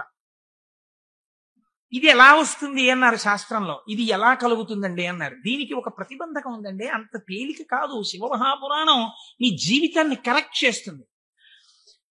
మీరు చూడండి, ఒక తేలిక మాట, ఒక వెలితి మాట ఒకటి మనం మాట్లాడతాం. కోటేశ్వరారు చతుర్ముఖ బ్రహ్మగారు మేము లలాటం మీద రాసేశాడండి, రామాయణం చెప్పు, భాగవతం చెప్పు, శివపురాణం చెప్పని చెప్పేస్తారు మీరు. మా లలాటం మీద రాసేశాడు, చీకటి పడేటప్పటికీ మాకు ఎటో లాగేస్తుంది మనస్సు వెళ్ళిపోమ్మని, అందుకని మేము రామ్ పురాణానికి అంటాడు ఒకడు. అది తప్పు. అలా ఉండమని చెప్పలేదు శాస్త్రం. తిలకధారణము అన్న మాట ఎందుకు ఇచ్చారో తెలుసా అండి? మీ యొక్క ఆలోచన సరళిని మార్చుకుని గత జన్మలుగా తరువుకొస్తున్న వాసనలని జయించడానికి, మీకు పార్వతీ పరమేశ్వరుల అనుగ్రహం కలగడానికే మీరు విభూతి తీసుకుని లలాటమునందు పెట్టుకుని, బొట్టు తీసుకుని ఆజ్ఞాచక్రం మీద పెట్టుకుంటారు. ఇప్పుడు పార్వతీ పరమేశ్వరులు మీ లలాటమునందు వసించి ఉన్నారు. దీనివల్ల ఏం జరుగుతుంది అంటే, లలాట లిఖితారేఖ పరిమాస్త్రం నశక్యతే, ఇది కదా సామాన్య సిద్ధాంతం. బ్రహ్మగారు రాసిన రాత మారదు. కానీ మీరు తిలకధారణం చేసి విభూతి పెట్టుకోగానే మీ ఆలోచన సరళి యందు మార్పు వస్తుంది. ఎందుకు వస్తుందో తెలుసా అండి? మీరు చూడండి, ఒక ఆయన దగ్గరికి మీరు వెళ్ళేటప్పటికీ ఇలా విభూతి పెట్టుకుని ఇంత బొట్టు పెట్టు కూర్చున్నాడు అనుకోండి, ఈయన అడిగితే కొంచెం సౌమ్యంగా చెప్తారేమో అనిపించేస్తుంది మీకు గబుక్కుని. వెంటనే ఏమీ లేకుండా కొరకొర చూస్తున్నాడు అనుకోండి, బాబా ఆయన దగ్గరికి ఎందుకు లేండి అనిపిస్తుంది. అసలు మీరు భస్మ బొట్టు కనపడేటప్పటికి సాత్విక ప్రవృత్తి ముఖంలో కనపడిపోతుంది. సరికదా? ఆజ్ఞాచక్రం మీద బొట్టు అమ్మవారి యొక్క అనుగ్రహం. అమ్మవారి అనుగ్రహం ఆజ్ఞాచక్రం మీద ప్రసరణం మొదలవగానే నీ బుద్ధి యందు ఆలోచన మారిపోతుంది. మారిపోయి మనం ఈ పని చెయ్యొద్దు, మనం ఎందుకు ఈ పాపం చేయడం, మనం ఇంక ఇవాళ నుంచి ఇది చెయ్యొద్దు, మనం పురాణానికి వెళ్ళిపోదాం, మనం శివాలయానికి వెడదాం, మనం వెంకటేశ్వరుడి గుడికి వెడదాం, ఎన్నాళ్ళు ఈ తప్పుడు పని చేస్తాం, మనం చెయ్యొద్దు అని మీ యందు ఒక పూనిక రావడం ప్రారంభం అవుతుంది. అందుకని ముందు శరీరమును అలంకృతం చేసి లోపల మనస్సుని సంస్కరించడం దగ్గరికి వెళ్ళారు మీరు, మనస్సుని జయించలేకపోతే. పెద్దలు ఏదో ఉత్తిని హాస్యాస్పదంగా పెట్టలేదండి ఇవేవిని. కనుక తిలకధారణ చేసి భస్మ పెట్టుకోమని చెప్పారు. ఇప్పుడు మీరు అలా చెయ్యడం ప్రారంభిస్తే ఏమవుతుంది? అలా చెయ్యడం ప్రారంభిస్తే మీకు దుఃఖమును స్వీకరించి దుఃఖము నుండి బయటపడతారు. ఇది చిత్రంగా ఉంటుంది. ఇప్పుడు మీకు ఎందుకు ఈ ఆలోచనలు, పాపభూయిష్టమైన ఆలోచనల వైపు ఎందుకు తిరుగుతోంది మనస్సు అంటే, దానికి రజోగుణ తమోగుణ ప్రవృత్తి ఉంది. 3 గుణాలు ఉన్నాయి లోకంలో, సత్వము రజస్సు తమస్సు. ఇది ఎప్పుడూ కూడా ఆయన అలాగే చెప్తాడు కానీ హాయిగా పనిచేసేట్టు ఎంత సుఖంగా ఉంటుంది, ఒంట్లో ఓపిక ఉన్నప్పుడు చేయాలి, ఆయనకి ఏముంది అలాగే చెప్తాడు. అలా చేస్తూ కూర్చుంటాం ఏంటి, సుఖంగా అనుభవించు అంటుంది. ఎందుకు ఆ పురాణం, దిక్కుమాల పురాణం, హాయిగా టీవీ చూడు, మంచి ఎపిసోడ్ వస్తుంది ఇవాళ అంటుంది. ఈ బోధని జయించగలగడానికి ఈ త్రిగుణములు బాధాకరములు. మీరు ఉన్నతిని పొందకుండా బాధిస్తున్నాయి. ఉన్నతిని పొందకుండా బాధించేటటువంటి త్రిగుణముల యొక్క బాధ నుంచి మీరు బయటపడడానికే మీరు సంసారం అనే కొత్త బాధనించుకున్నారు. సంసారం బాధ అండి. సంసారం సాగరం దుఃఖం. సంసారం అంత తేలికని శాస్త్రం చెప్పలేదు. అందులో తరించడానికి చాలా కష్టం, దాని మార్గం తెలియాలి. మరి బాధపోవడానికి బాధలోకి ఎందుకండి, మళ్ళీ బాధపోవడానికి సుఖంలోకి వెళ్ళాలి. బాధపోవడానికి బాధలోకి వెళ్ళమంటున్నారు ఏంటి మీరు అంటే, నేను మళ్ళీ ఒక ఉపమానం చెప్తాను మీకు కడుపు నొప్పిగా ఉంది, అజీర్తి చేసింది. అజీర్తి చేసి కడుపు నొప్పిగా ఉండడం బాధ. ఈ బాధ పోవడానికి మీరు ఇంకో బాధ స్వీకరించారు. ఏమిటది? ఆమదం తాగడం.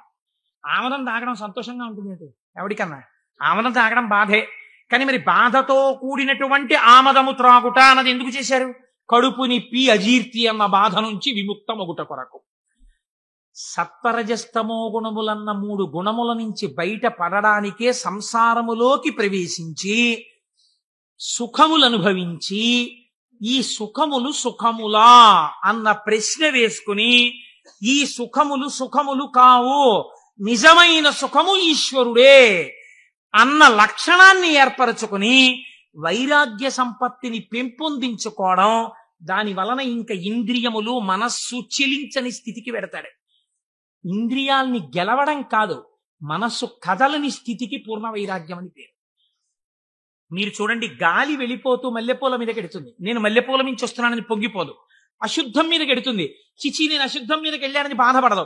దేని నుంచి వెళ్ళినా గాలి గాలిగానే ఉంటుంది, దానికేం బాధ లేదు. అలాగే పూర్ణ వైరాగ్యం పొందినవాడు ఇదంతా ఈశ్వర లీల అంటాడు. కానీ ఈ మాట అనడం చాలా కష్టం. అంత వైరాగ్యం రావడం కూడా ఈశ్వరానుగ్రహం. ఈ వైరాగ్య సంపత్తి చేత శాశ్వత సుఖస్థానమైన ఈశ్వరుడు ఎందుకు కలిసిపోతాడు. అప్పుడు వాడికి ఇంకా ఊర్ధ్వలోకం లేదు, అధోలోకం లేదు, పైన స్వర్గం లేదు, కింద నరకం లేదు. ఇక మళ్లీ పుట్టవలసిన అవసరం లేని మోక్ష స్థితిని పొందుతాడు. ఇలా పొందడానికి శంభు అనుసంధానం చేసుకుంటూ ఉండాలి. శివుడి పాదాలు మీరు గట్టిగా పట్టుకున్నారనుకోండి, శివాష్టోత్తరం చదువుకుంటున్నారనుకోండి, భస్మధారణ చేశారనుకోండి, బొట్టు పెట్టుకున్నారనుకోండి, ఏమీ చేతకాకపోయినా కూర్చున్న నామాలు చెప్పడం మొదలు పెట్టారనుకోండి, మీకు తెలియకుండా మీలో ఒక రకమైనటువంటి మార్పు ప్రారంభమై అది మంచి ఆలోచనల వైపుకు తీసుకుని వెళ్ళగలదు. ఇలా తీసుకుని వెళ్ళవలసిన అవసరము ఎందువలన కలిగింది అంటే, పూర్వకాలంలో పూర్వయుగమైనటువంటి ద్వాపర యుగం వరకు కూడా ఒక లక్షణం ఉండేది. రాక్షసులు ఉన్నారనుకోండి, వాళ్ళు తెలిసేవారు వీళ్ళు రాక్షసులండి అని తెలిసేది. కాబట్టి వాడిని దూరంగా పెట్టడమో, వాడిని పరమాత్మ సంహారం చేయడమో ఏదో ఉంటుంది. కలియుగంలో ఏమిటో తెలుసా అంటే, రాక్షసులు ఏ రూపంలో ఉంటారు? చిత్తవృత్తుల రూపంలో ఉంటారు. పైకి దొరకరు, నీకన్నా సాధుపురుషుళ్లే కనిపిస్తాడు. మోసం చేసేవాడే చాలా నమ్మించేటట్టుగా సాధుపురుషుళ్లే ఉండాలి. వాడు నమ్మితే నాకేమిటి, నమ్మకపోతే నాకేమిటి, నేనేమన్నా వాడి దగ్గర ప్రయోజనం పొందుదాం అనుకుంటున్నానా అన్నవాడు తన యథారీతిగా ఉంటాడు. అవతల వాడిని నమ్మించి మోసం చెయ్యాలనుకోండి, వాడే మాట కలిపి చక్కగా మాట్లాడి బాగా మాట్లాడి మీరు నమ్మేటట్టు చేసి అప్పుడు మీకు ఒక కప్పు కాఫీ ఇచ్చి ఆ కాఫీలో మత్తు కలిపేసి మీరు పడిపోతే మీ సూట్ కేసు ఎత్తుకుపోవాలి కదా. అందుకని ఇప్పుడు ఎక్కడున్నాడు రాక్షసుడు? వాడి చిత్తవృత్తి ఎందున్నాడు. మీరు చూడండి, నిజంగా ఈ చిత్తవృత్తుల రూపంలో రాక్షసులు ఉండి ఉంటే త్రేతాయుగంలో విశ్వామిత్రుడు యాగం చేయగలడా? చెయ్యలేడు. ఇక్కడే ఉన్నారు రాక్షసులు. రాముడు ఈ లోపల రాక్షసుల్ని చంపడానికి తానే అనుసంధానం చేసుకోవాలి. బయట రాక్షసులుగా ఉన్నారు, రాముడు వచ్చి బాణం వేసుకొట్టి చంపాడు. ఈ యుగంలో అలా కుదరదు. ఇక్కడున్నారు రాక్షసులు, వాళ్ళు ఎప్పుడైనా తలెత్తుతారు. ఎప్పుడైనా తలెత్తి మిమ్మల్ని పడగొట్టేస్తారు. ఎప్పుడైనా పడగొట్టేయగలరు. ఎప్పుడైనా పడగొట్టేసేటటువంటి రాక్షసులు ఇక్కడే చిత్తవృత్తుల రూపంలో ఉన్నారు. వీళ్ళని తొక్కి పట్టగలిగిన వాడెవడు? ఒక్కడే, శంభు. అందుకే ఏవం శ్రీ శంభుదేవస్య నామ్యామష్టోత్తరం శతం అంటాం. ప్రదోష వేళలో రోజు ఆ శంభునామాలు చెప్పామనుకోండి, ఆయన ఏం చేస్తాడంటే వీళ్ళని తొక్కి పెట్టి మీ భావముల యందు మంచి ప్రవాహాన్ని ఏర్పాటు చేస్తాడు. ఈ మంచి ప్రవాహము కలిగిన భావన చేత ఉన్నతిని పొందేస్తాడు. ఇప్పుడు ఈ భావన పొందినటువంటి వాడు ఎలా ఉంటాడు, ఎలా పొందుతాడు ఈశ్వరుణ్ణి అని మీరేమి అనుమాన పడిపోయి వాడు ఏమైనా పూజలు బాగా చేసేస్తాడండి, యజ్ఞయాగాదులు చేసేస్తుంటాడండి అలా అనుకోక్కర్లేదు. శంభునామాన్ని పెట్టుకుని శంభుని యొక్క అనుగ్రహం పొందిన వాడి స్థితి ఎలా ఉంటుందో తెలుసా అండి. నేను మీకు ఒక ఉదాహరణ చెప్తాను, మీరు బాగా పట్టుకోగలుగుతారు. ఇది కూడా నేను ఎక్కడి నుంచో ఎందుకు మీకు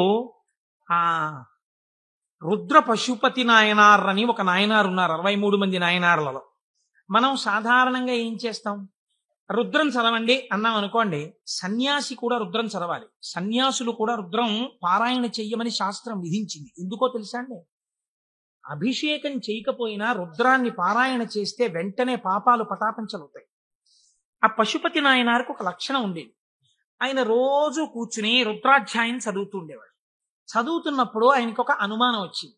ఏమిటా అనుమానం? అందులో మేఘ్యాయ చ విద్యుచ్ఛాయ చ వృక్షాయ చ హరిత్యాయ చ లోప్యాయ చ ప్రవాహ్యాయ చ ఫేన్యాయ చ సికత్యాయ చ ఈ మాటలు ఉన్నాయి. ఇవన్నీ ఈశ్వరుడే అన్నారు. అంటే నీరు ఈశ్వరుడు, నీటి మీద నురుగు ఈశ్వరుడు, చెట్టు ఈశ్వరుడు, చెట్టు మీద పిట్ట ఈశ్వరుడు, చెట్టులో ఆకుపచ్చతనం ఈశ్వరుడు. మనం ఏం చేస్తాం? మేము అభిషేకం చేయించుకుంటున్నామండి అని వెళ్ళి కూర్చుంటాం. శివాలయంలో ఉన్న అర్చక స్వామి ఏదో మహన్యాసం అని చెప్పి నారుద్రో రుద్రమత్య ఎత్తి పాప ఆయన మహన్యాసం చేయిస్తాడు. చేయించిన తర్వాత మీరేవో పాలు పెరుగు పంచదార పళ్ళరసాలు పట్టుకెడతారు. ఆయన రుద్రాధ్యాయం చదువుతూ పోసేస్తాడు. పోసి అభిషేకం చేస్తుంటాడు. మీరేం చేస్తారు? మీకు అది ఏమిటో తెలియదు కదా, అర్థం కాదు. అర్థం కాకపోవడం వల్ల తేలిగ్గా వచ్చేది ఏంటంటే నిద్ర. కాబట్టి చాలా అమరికగా మనకి దొరికేది ఏమిటంటే బ్రహ్మదండం మహర్షులకు ఎలా ఉంటుందో అలా మోచేతిని తొడకి పెట్టి ఈ చేతిని ఇలా పెట్టి చక్క చెంప చేస్తే చాలు, అలా పడుకోవచ్చు, నిద్రపోతాడు. మళ్ళీ ఆయన ఎక్కడో గంట ఏదో కొడతాడు, కొడితే తెలివి వస్తుంది. తెలివి వచ్చాక మళ్ళీ పాపం తాపత్రయం ఉండదని నేను అన్నాం. మళ్ళీ ఓసారి లేచి ఏదో చేస్తున్నాడు, అల్లరవుతోంది, మళ్ళీ అని చెప్పేసి కాసేపు మళ్ళీ పడిపోతాడు. దీని వలన ఏమైనా ప్రయోజనం ఉందా? మీరు చేసిన అభిషేకమునందు నేను ఇలా అడిగానని మీరు ఏమనుకోకండి, నన్ను మన్నించండి. ఒక మెట్టు పైకెక్కడానికి కాలు ఇలా ఏమైనా లేచిందా మీకు ఉపాసన? అంటే నేను అభిషేకం చేయించుకోవద్దని, శివాలయానికి వెళ్ళొద్దని నేను చెప్పట్లా, చేయించుకోవాలి అరిష్టం పోవడానికి. కానీ మీ ఉపాసనలో మీరు మెట్టు ఎక్కారా? కాదు కదా. ఇది రుద్రం పారాయణ చేయడం అంటే ఇది. ఆయన అన్నాడు, ఆ నాయనారు ఆయనకు ఒక చిత్రమైనటువంటి ఆలోచన వచ్చింది. ఆయన తిరుమలయారనబడేటటువంటి ప్రాంతంలో ఉండేవాడు. ఆయన ఈ రుద్రం చదివి చదివి చదివి చదివి అన్నాడు, ఆకాశం ఈశ్వరుడు, మేఘం ఈశ్వరుడు, నీరు ఈశ్వరుడు, నురుగు ఈశ్వరుడు, చెట్టు ఈశ్వరుడు, పిట్ట ఈశ్వరుడు. కాబట్టి నేను ఇంట్లో కూర్చుని ఇవన్నీ చెప్తుంటే ఉపయోగం ఏంటి? నేను ఈశ్వరుడిలో చేరిపోయి ఈశ్వరానుభూతిని పొందుతానన్నాడు. ఓ రోజు తెల్లవారకట్ట ఎవ్వరికీ చెప్పకుండా లేచి 4 గంటలకో వెళ్ళిపోయాడు బయటికి, ఊరి బయటికి వెళ్ళిపోయాడు. ఆ కొండ మించి ఒక సెలయేరు జాలువారుతోంది. గబగబా వెళ్ళాడు. ఆ సెలయేట్లో నడుంలోతు నీళ్లలో నించున్నాడు. నించుని చెట్టు వంక చూశాడు. నిశ్శబ్దంగా ఉంది వాతావరణం. ఆ కొండ కనపడింది, చెట్లు కనపడ్డాయి, చెట్ల యొక్క ఆకుపచ్చని కొమ్మలు కనపడ్డాయి. అంత నిశ్శబ్దంలో గలగల పారుతున్నటువంటి సెలయేటి శబ్దం వినపడుతోంది. ఆ నీటి మీద వెళ్ళిపోతున్న నురుగు కనపడింది. ఆయన వెంటనే ఆ ఒంటికి తగిలిన చల్లతనంలో ఈశ్వరుడు కౌగిలించుకున్న అనుభూతిని పొందాడు. ఇది ఈశ్వరుడు కదా, నేనిప్పుడు ఈశ్వరుడిలో ఉన్నాను నీటిలో. కాబట్టి నేను నా కళ్ళతో చూస్తున్న మేఘం ఈశ్వరుడు, నేను మొలలోతులో ఉన్నది ఈశ్వరుడు, ఇలా వెడుతున్నది ఈశ్వరుడు, నేను చూస్తున్న ఆ కదులుతున్న ఈశ్వరుడు.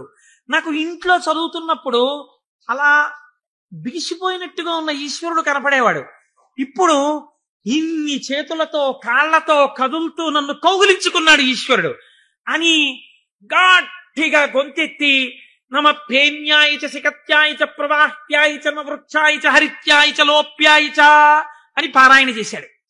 ఆ పారాయణ చేస్తూ ఆనందం అనుభవించేసి బయటికి రాలేక బయటికి వచ్చేవాడు.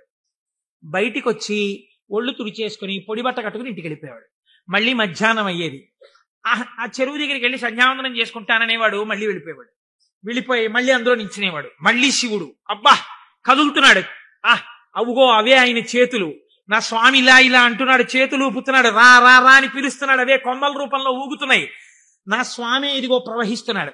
నా స్వామి వేదం ఋషులకి చెప్పినప్పుడు ఇలాగే వినపడి ఉంటుంది, అదిగో ఝరి శబ్దం వినపడుతోంది అన్నాడు. మొన్న మేము తిరుమల వెళ్ళి పాండవుల తీర్థం కింద దగ్గర కూర్చుంటే వెనకాతల నుంచి నదీ ప్రవాహం వెడుతుంటే చప్పుడు వచ్చింది. కాసేపు ఆగి మీరు ఆ శబ్దాన్ని వినండి అన్నాను. ఆ వినండి అనడం వెనకాతల నా భావన అది. ఇప్పుడు ఈశ్వరుడు చెప్తున్నటువంటి వేదం ఋషులకు ఎలా చెవుల్లో వినపడిందో అలా నాకు ఈశ్వరవాణి వినపడుతోంది అన్నాడు. మళ్ళీ నిలబడిపోయాడు. మళ్ళీ నమ సోమాయ చ రుద్రాయ చ నమ స్తామ్రాయ చ అరుణాయ చ నమ శంగాయ చ పశుపతయే చ నమ ఉగ్రాయ చ భీమాయ చ అంటూ మళ్ళీ రుద్రం చదువుతూ మళ్ళీ అంతటా ఈశ్వరుడే నన్ను గట్టిగా పట్టుకున్నాడు నీళ్లలోని. అదే ఈ చల్లతనం. ఎంత చల్లగా ఉంటాడో మా స్వామి. ఒంటి నిండా చల్లటి పాములు, చంద్రమౌళి, ఆ గంగా, చల్లగా ఉంటాడు కదా, చల్లగా నన్ను పట్టేసుకున్నాడు. బాబోయ్ ఎంత గట్టిగా పట్టుకున్నాడో అన్నాడు. నీళ్లలో మునిగానం లేదు, ఈశ్వరుడు నన్ను గట్టిగా పట్టుకోవడం వల్లే నాకు ఇంత చల్లగా ఉందన్నాడు. ఈశ్వరుడు పట్టుకోవడం వల్ల అబ్బా నాకు ఎంత సంతోషంగా ఉందో అన్నాడు. ఈ సంతోషంలో రుద్రం చెప్తున్నానన్నాడు. అవుగో ఇలా చేతులు ఊపుతున్నాడన్నాడు. అంత ఈశ్వరుణ్ణి చూస్తున్నాడు. చూస్తూ పొంగిపోతూ ఆ రుద్రం తడబడిపోతూ చెప్పేవాడు. మళ్ళీ పైకి వచ్చేవాడు, పొడిబట్ట కట్టుకునేవాడు, వెళ్ళిపోయాడు. మళ్ళీ బాగా చీకటి పండించేవాడు. ఒక్కసారి అక్కడ కూర్చుని జపం చేసుకుంటానని మళ్ళీ వెళ్ళేవాడు, మళ్ళీ నీళ్లలో దిగేవాడు. మళ్ళీ ఈశ్వరుడు గట్టిగా పట్టుకున్న అనుభూతి పొందేవాడు. మళ్ళీ రుద్రం చెప్పేవాడు. ఇది కొన్నాళ్ళు అయిపోయిన తర్వాత ఏమైందంటే, తను అలా అడుగులేసి ఎడుతుంటే గాలి ఇలా తగిలేది. కాళహస్తి నుంచి వాయులింగ రూపుడైన నా స్వామి వచ్చి నన్ను ఒక్కసారి ఇలా పిలిచి, కోటేశ్వరరావు ఒకసారి పలకరిద్దామని వచ్చాను కాళహస్తి నుంచి అంటున్నాడు. అమ్మా స్వామి తగిలాడు ఇక్కడ, అబ్బా స్వామి నమస్కారం అంటున్నాడు. ఇప్పుడు ఎక్కడ లేడు ఆయనకి. అలా వెడుతూ పైకి చూశాడు. అబ్బో అనంతంగా పెరిగిపోయిన నా స్వామి ఆకాశ రూపంలో కనపడుతున్నాడని మళ్ళీ నమస్కారం చేసేవాడు. కపర్దీ నమ కపర్దినీచా అనేవాడు. ఇలా రాను రాను రాను రాను ఏమైపోయిందంటే, ఎవరు కనపడినా ఆయనకి ఈశ్వరుడే కనపడేవాడు. ఆఖరికి పరిగెత్తి పారిపోతూ దొంగ కనపడేవాడు. నమ చోరాయచా, పరిగెత్తుతున్న దొంగలో నా స్వామి కనపడుతున్నాడు అనేవాడు. మరి అంతేగా చెప్పింది రుద్రం. ఇలా అంతటా ఈశ్వర దర్శనం చేసి ఎక్కడ పడితే అక్కడ ఆగిపోయి నమస్కారం చేయడం అలవాటైపోయింది. ఈ అలవాటైపోతే శంకరుడు అన్నాడు, ఇక నేను తప్ప ఇంకొకటి కనపడని నీకు నాలోకే తీసుకోవాలని తనలోకి తీసేసుకో. శివుడిలో ఏకమైపోయి తాను శివుడైపోయాడు. ఇప్పుడు చెప్పండి, భావన చేత మోక్షాన్ని పొందాడా లేదా? రుద్ర పశుపతి నాయనారని ఆయనకి పేరు. 63 మంది నాయనార్లలో ఆయన ఒకరు. మీరు అలా కూర్చుని ఏవో పదార్థాలు అట్టుకుని ఓం నమో నమస్తే అస్తు భగవన్ విశ్వేశ్వరాయ మహాదేవాయ త్రయంబకాయ త్రిపురాం తకాయ త్రికాగ్నికాలాయ కాలాగ్ని రుద్రాయ నీలకంఠాయ మృత్యుంజయాయ సర్వేశ్వరాయ సదాశివాయ శ్రీమన్ మహాదేవాయ నమః అంటూ ఎన్ని పాలు పోసినా ఎన్ని నీళ్లు పోసినా ప్రయోజనం లేదని నేను అన్నా. కానీ ఏమి రమించింది మీ మనస్సు? నీటిలో నిలబడిన వాడికి రుద్రం అనుభూతిలోకి వచ్చేసింది. మనకెక్కడొచ్చింది అనుభూతి? ఒక ఏటి గలగలల యొక్క శబ్దంలో మీరు ఈశ్వరుణ్ణి అనుభవించగలగాలి. ఒక పిట్ట పాటలో మీరు ఈశ్వరుణ్ణి అనుభవించగలగాలి. మీకు తగిలిన గాలిలో ఈశ్వరుణ్ణి అనుభవించగలగాలి. ఇది సంభావయతి. ఇప్పుడు ఏమైంది? నిరతిశయ సుఖప్రదాతయై ఉన్నాడు. ఈ మాటలు చెప్పి చిత్తవృత్తులైనటువంటి రాక్షస స్వరూపాల్ని తొక్కి పెట్టడానికి ఇలా నేను దక్షిణామూర్తిగా కూర్చుంటే ఆనాడైతే అర్థమైంది, కానీ ఇవాళ అర్థం కాదు లోకానికి. అందుకుని నేను లేచి తిరగాలి, తిరిగి లోకానికి బోధ చెయ్యాలి. బోధ చేసి నేనే శంభుస్వరూపమై లోకాన్ని శివుడి వైపుకి తిప్పాలనుకున్నట్టు ఒక ఆయన.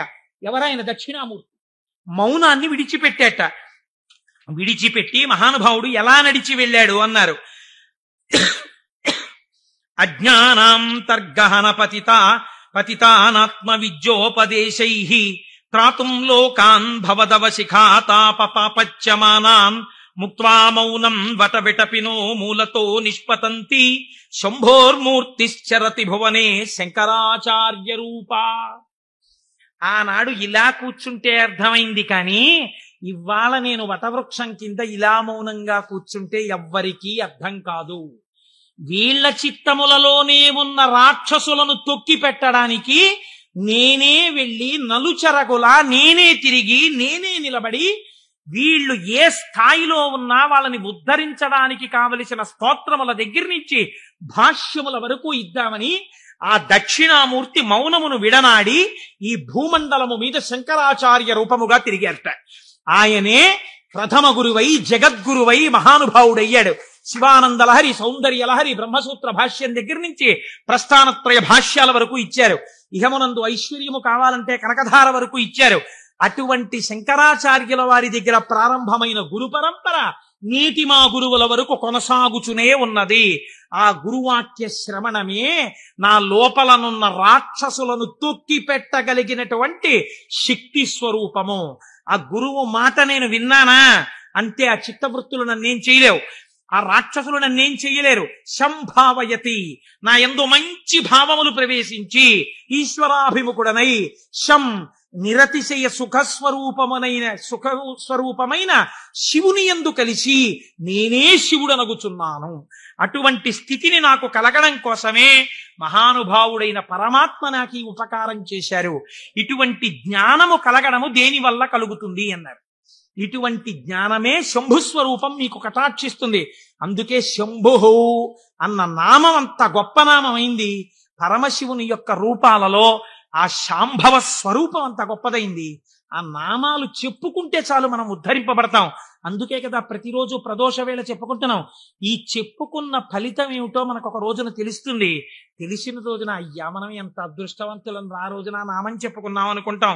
మనకి పెద్దలు ఒక మాట చెప్తారు, శరీరమునందు ఆరోగ్యం లుప్తం అవుతోంది అనుకోండి, ఆరోగ్యము మళ్ళీ పొందికగా కుదరాలంటే ఒక్కరి వలన మాత్రమే కుదురుతుంది. సూర్యోపాసన చెయ్యాలి, ఆదిత్య హృదయం చదువుకోవాలి. ఆరోగ్యం భాస్కరాదిచ్చేత్, శరీర ఆరోగ్యము మనస్సు ప్రశాంతముగా ఉండుట సూర్య భగవానుని యొక్క అనుగ్రహము వలన కలుగుతుంది. శ్రియమిచ్చేత్ హుతాశనం. ఇవాళే పొద్దున నేను ఒక ఉపనయనానికి వెళ్ళాను. ఆ ఉపనయనానికి వెళ్ళినప్పుడు మా దొరగారితో, చూశారా దొరగారు అగ్నిహోత్రాన్ని ఎలా ప్రార్థన చేస్తారో అని మా దొరగారికి చెప్తూ అక్కడ కూర్చున్నాను. ఆ అగ్నిహోత్రం చేసినప్పుడు అగ్ని కార్యం చేస్తూ ఆ అగ్నిహోత్రాన్ని అడుగుతారు, నాకు ఇవన్నీ, ఈ వీర్యము, ఈ పరాక్రమము, ఈ ఐశ్వర్యము, ఈ ధనము, ఈ సంపత్తి, ఇవన్నీ కూడా నాకు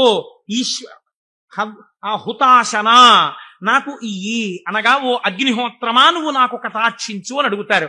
అందుకే అగ్ని కార్యం చెయ్యడానికి సమర్థత కలిగిన వాడైతే తానే అగ్ని కార్యం చేస్తాడు. నాకు లేదు అగ్ని కార్యం చెయ్యగలిగిన సమర్థత, ఏం చెయ్యాలి అన్నారు. ఇప్పుడు మీకు నేను ఒక ఉదాహరణ చెప్తా. రేపు ఫిబ్రవరి 11వ తారీఖున సుబ్రహ్మణ్యేశ్వర స్వామి వారి యొక్క హోమం జరుగుతుంది. ఆ హోమం జరిగినప్పుడు మీరు చెయ్యగలరా సుబ్రహ్మణ్య హోమం? ఆచంద్ర తారార్కం వంశం నిలబడాలి. ఎక్కడో ఒక చోట వంశం ఆగిపోయే ప్రమాదం రావచ్చు. కానీ ఒక్కసారి ఎవడు సుబ్రహ్మణ్యుడి కావిడి భుజం మీద పెట్టుకున్నాడో, సుబ్రహ్మణ్యుడికి హోమం చేశాడో, వాడి వంశం ఆగదు. అటువంటి ప్రతిబంధకం ఉంటే తొలగిపోతుంది. ఇప్పుడు మీకు రాదా హోమం చేయడం, మరి మీరేం చెయ్యాలి అంటే, కలియుగమునందు పురుషార్థమును వెచ్చించు. అందుకని టికెట్ పెడతారు. దాని మీద డబ్బులు సంపాదించడానికి కాదు. ఒక టికెట్ పెడితే మీ ద్రవ్యాన్ని మీరు వినియోగించాలి. అది ఓ 1000 రూపాయలు అవుతుంది అనుకోండి, మీ దగ్గర 2000 పుచ్చుకోరు. ఎందుకు పుచ్చుకోకూడదు? అలా పుచ్చుకుంటే వీళ్ళు మోసం చేసినట్టు అవుతుంది. ఎంత అవసరమో అంత పుచ్చుకుంటారు. ఇప్పుడు మీరు ఈ ద్రవ్యం ఇచ్చి బాహ్య అంతఃశౌచమును పాటిస్తారు. అంటే స్నానం చేసి విభూతి పెట్టుకుని తిలకం పెట్టుకుని, లేదా మీరు ఏ సంప్రదాయమనందుంటే అటువంటి తిలకధారణ చేసి వచ్చి కూర్చుంటారు. ఆచార్యముఖేన, మీ కొరకు ఆచార్యులు చేస్తారు. ఆ పదార్థములన్నింటి మీద మీ చెయ్యేసి మీ గోత్రనామాలు చెప్పి అక్కడ హోమం చేస్తారు. ఇప్పుడు ఈ హోమం ఎవరు చేసినట్టు? మీరు చేసినట్టు మీ ఖాతాలో పడిపోతుంది ఫలితం. కాబట్టి ఇప్పుడు ఏమవుతోంది? మీకు కావలసినటువంటి సుఖమునకు హేతువు కర్మ మార్గము చేత మీకు ఇప్పిస్తారు ఈశ్వరానుగ్రహంతో. ఇలా శ్రియం, అది ఏ రకమైన ఐశ్వర్యమైనా దేని వలన కలుగుతుంది? అగ్ని కార్యము వలన కలుగుతోంది. కాబట్టి శ్రియమిచ్చేత్ హుతాశనం, అగ్నిహోత్రము వలన నీకు ఐశ్వర్యము కలుగుచున్నది. ఈశ్వరాత్ జ్ఞానమన్విచ్చేత్, జ్ఞానదాత మహేశ్వర, ఈశ్వరుని యొక్క అనుగ్రహము వలన మాత్రమే జ్ఞానము కలుగుతుంది. ఆ జ్ఞానం ఇచ్చేవాడికే మహేశ్వరుడని పేరు. ఈ మహేశ్వరుడు ఎందుకు ఇస్తాడు? శంభునామాన్ని మీరు గట్టిగా పట్టుకుని ఆ నామాలతో పిలిస్తే, ఏవం శ్రీ శంభుదేవస్య, శంభుదేవుని నామాలు ప్రదోషంలో పిలుస్తున్నారు అనుకోండి, మీరు పేరు పెట్టి పిలవగా పిలవగా పిలవగా పిలవగా ఏమవ్వాలి? ఆయన పలకాలి. పలికితే ఏమనాలి? మీ వంక చూసి ఏవం శ్రీ శంభుదేవస్య నామ్నామస్తోత్తరం శతం అంటున్నారు మీరు. 108 నామాలతో నిన్ను పిలిచాను. ఆయనకోసారి చూసి, సరే పిలిచావు, నేను శంభుదేవుణ్ణి కాబట్టి ఏం చెయ్యాలి? నీ భావాలు మార్చి నిన్ను ఈశ్వరుడి వైపుకి తిప్పాలి. నీకు సత్ప్రవర్తన కల్పించాలి. నిన్ను చక్కటి వాడిగా రూపుదిద్దేటట్టుగా చెయ్యాలి. నన్ను నువ్వు పిలిచినందుకు నేను నీకు చెయ్యగలిగింది అదే. కాబట్టి ఇప్పుడు ఆయన మీకేం చేస్తాడు? ఇదే చేస్తాడు. మీరు ఆయన విసుక్కున్నా సరేనండి. లోకంలో ఒక నానుడు ఉంది, మీరు చూడండి. ఆ అమ్మా అమ్మా అమ్మా అన్నారు అనుకోండి, అమ్మ అంటుంది. ఆవిడ ఏదో పోపు వేయించుకుంటూ ఉంటుంది. అంటుంది. అమ్మా అమ్మా బా ఏమిటి అమ్మా అమ్మా అమ్మా చెప్పు ఏమిటో.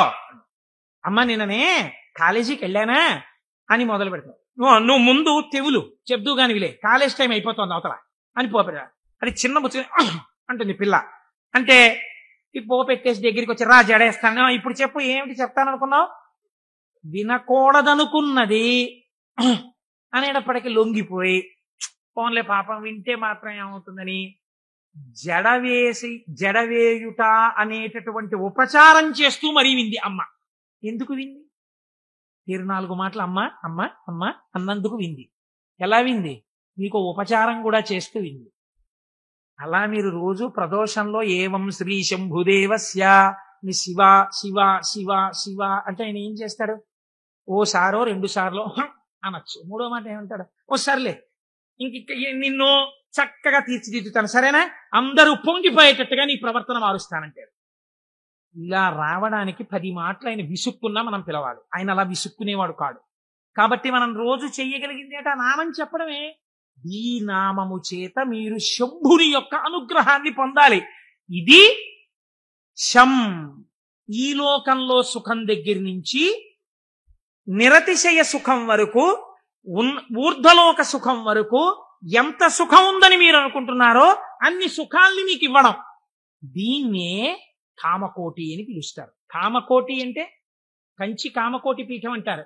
కామకోటి అంటే ఇక్కడ కోరికలు ఇవ్వడంతో మొదలుపెట్టి కోరికలు లేకుండా చెయ్యడం వరకు తీసుకెళ్లి ఆ తర్వాత పుణ్యం ఇచ్చి పుణ్యము వలన ఊర్ధ్వలోక ప్రాప్తి వరకు ఇచ్చి తర్వాత మళ్లీ తిరిగి రానవసరము లేనటువంటి పునరావృత్తి రహిత శాశ్వత శివ సాయుధ్య స్థితి అనబడేటటువంటి మోక్ష స్థితి వరకు ఇయ్యగలిగినటువంటి అంచులన్నీ ఆవిడ చేత పరిపాలింపబడుతున్నాయి.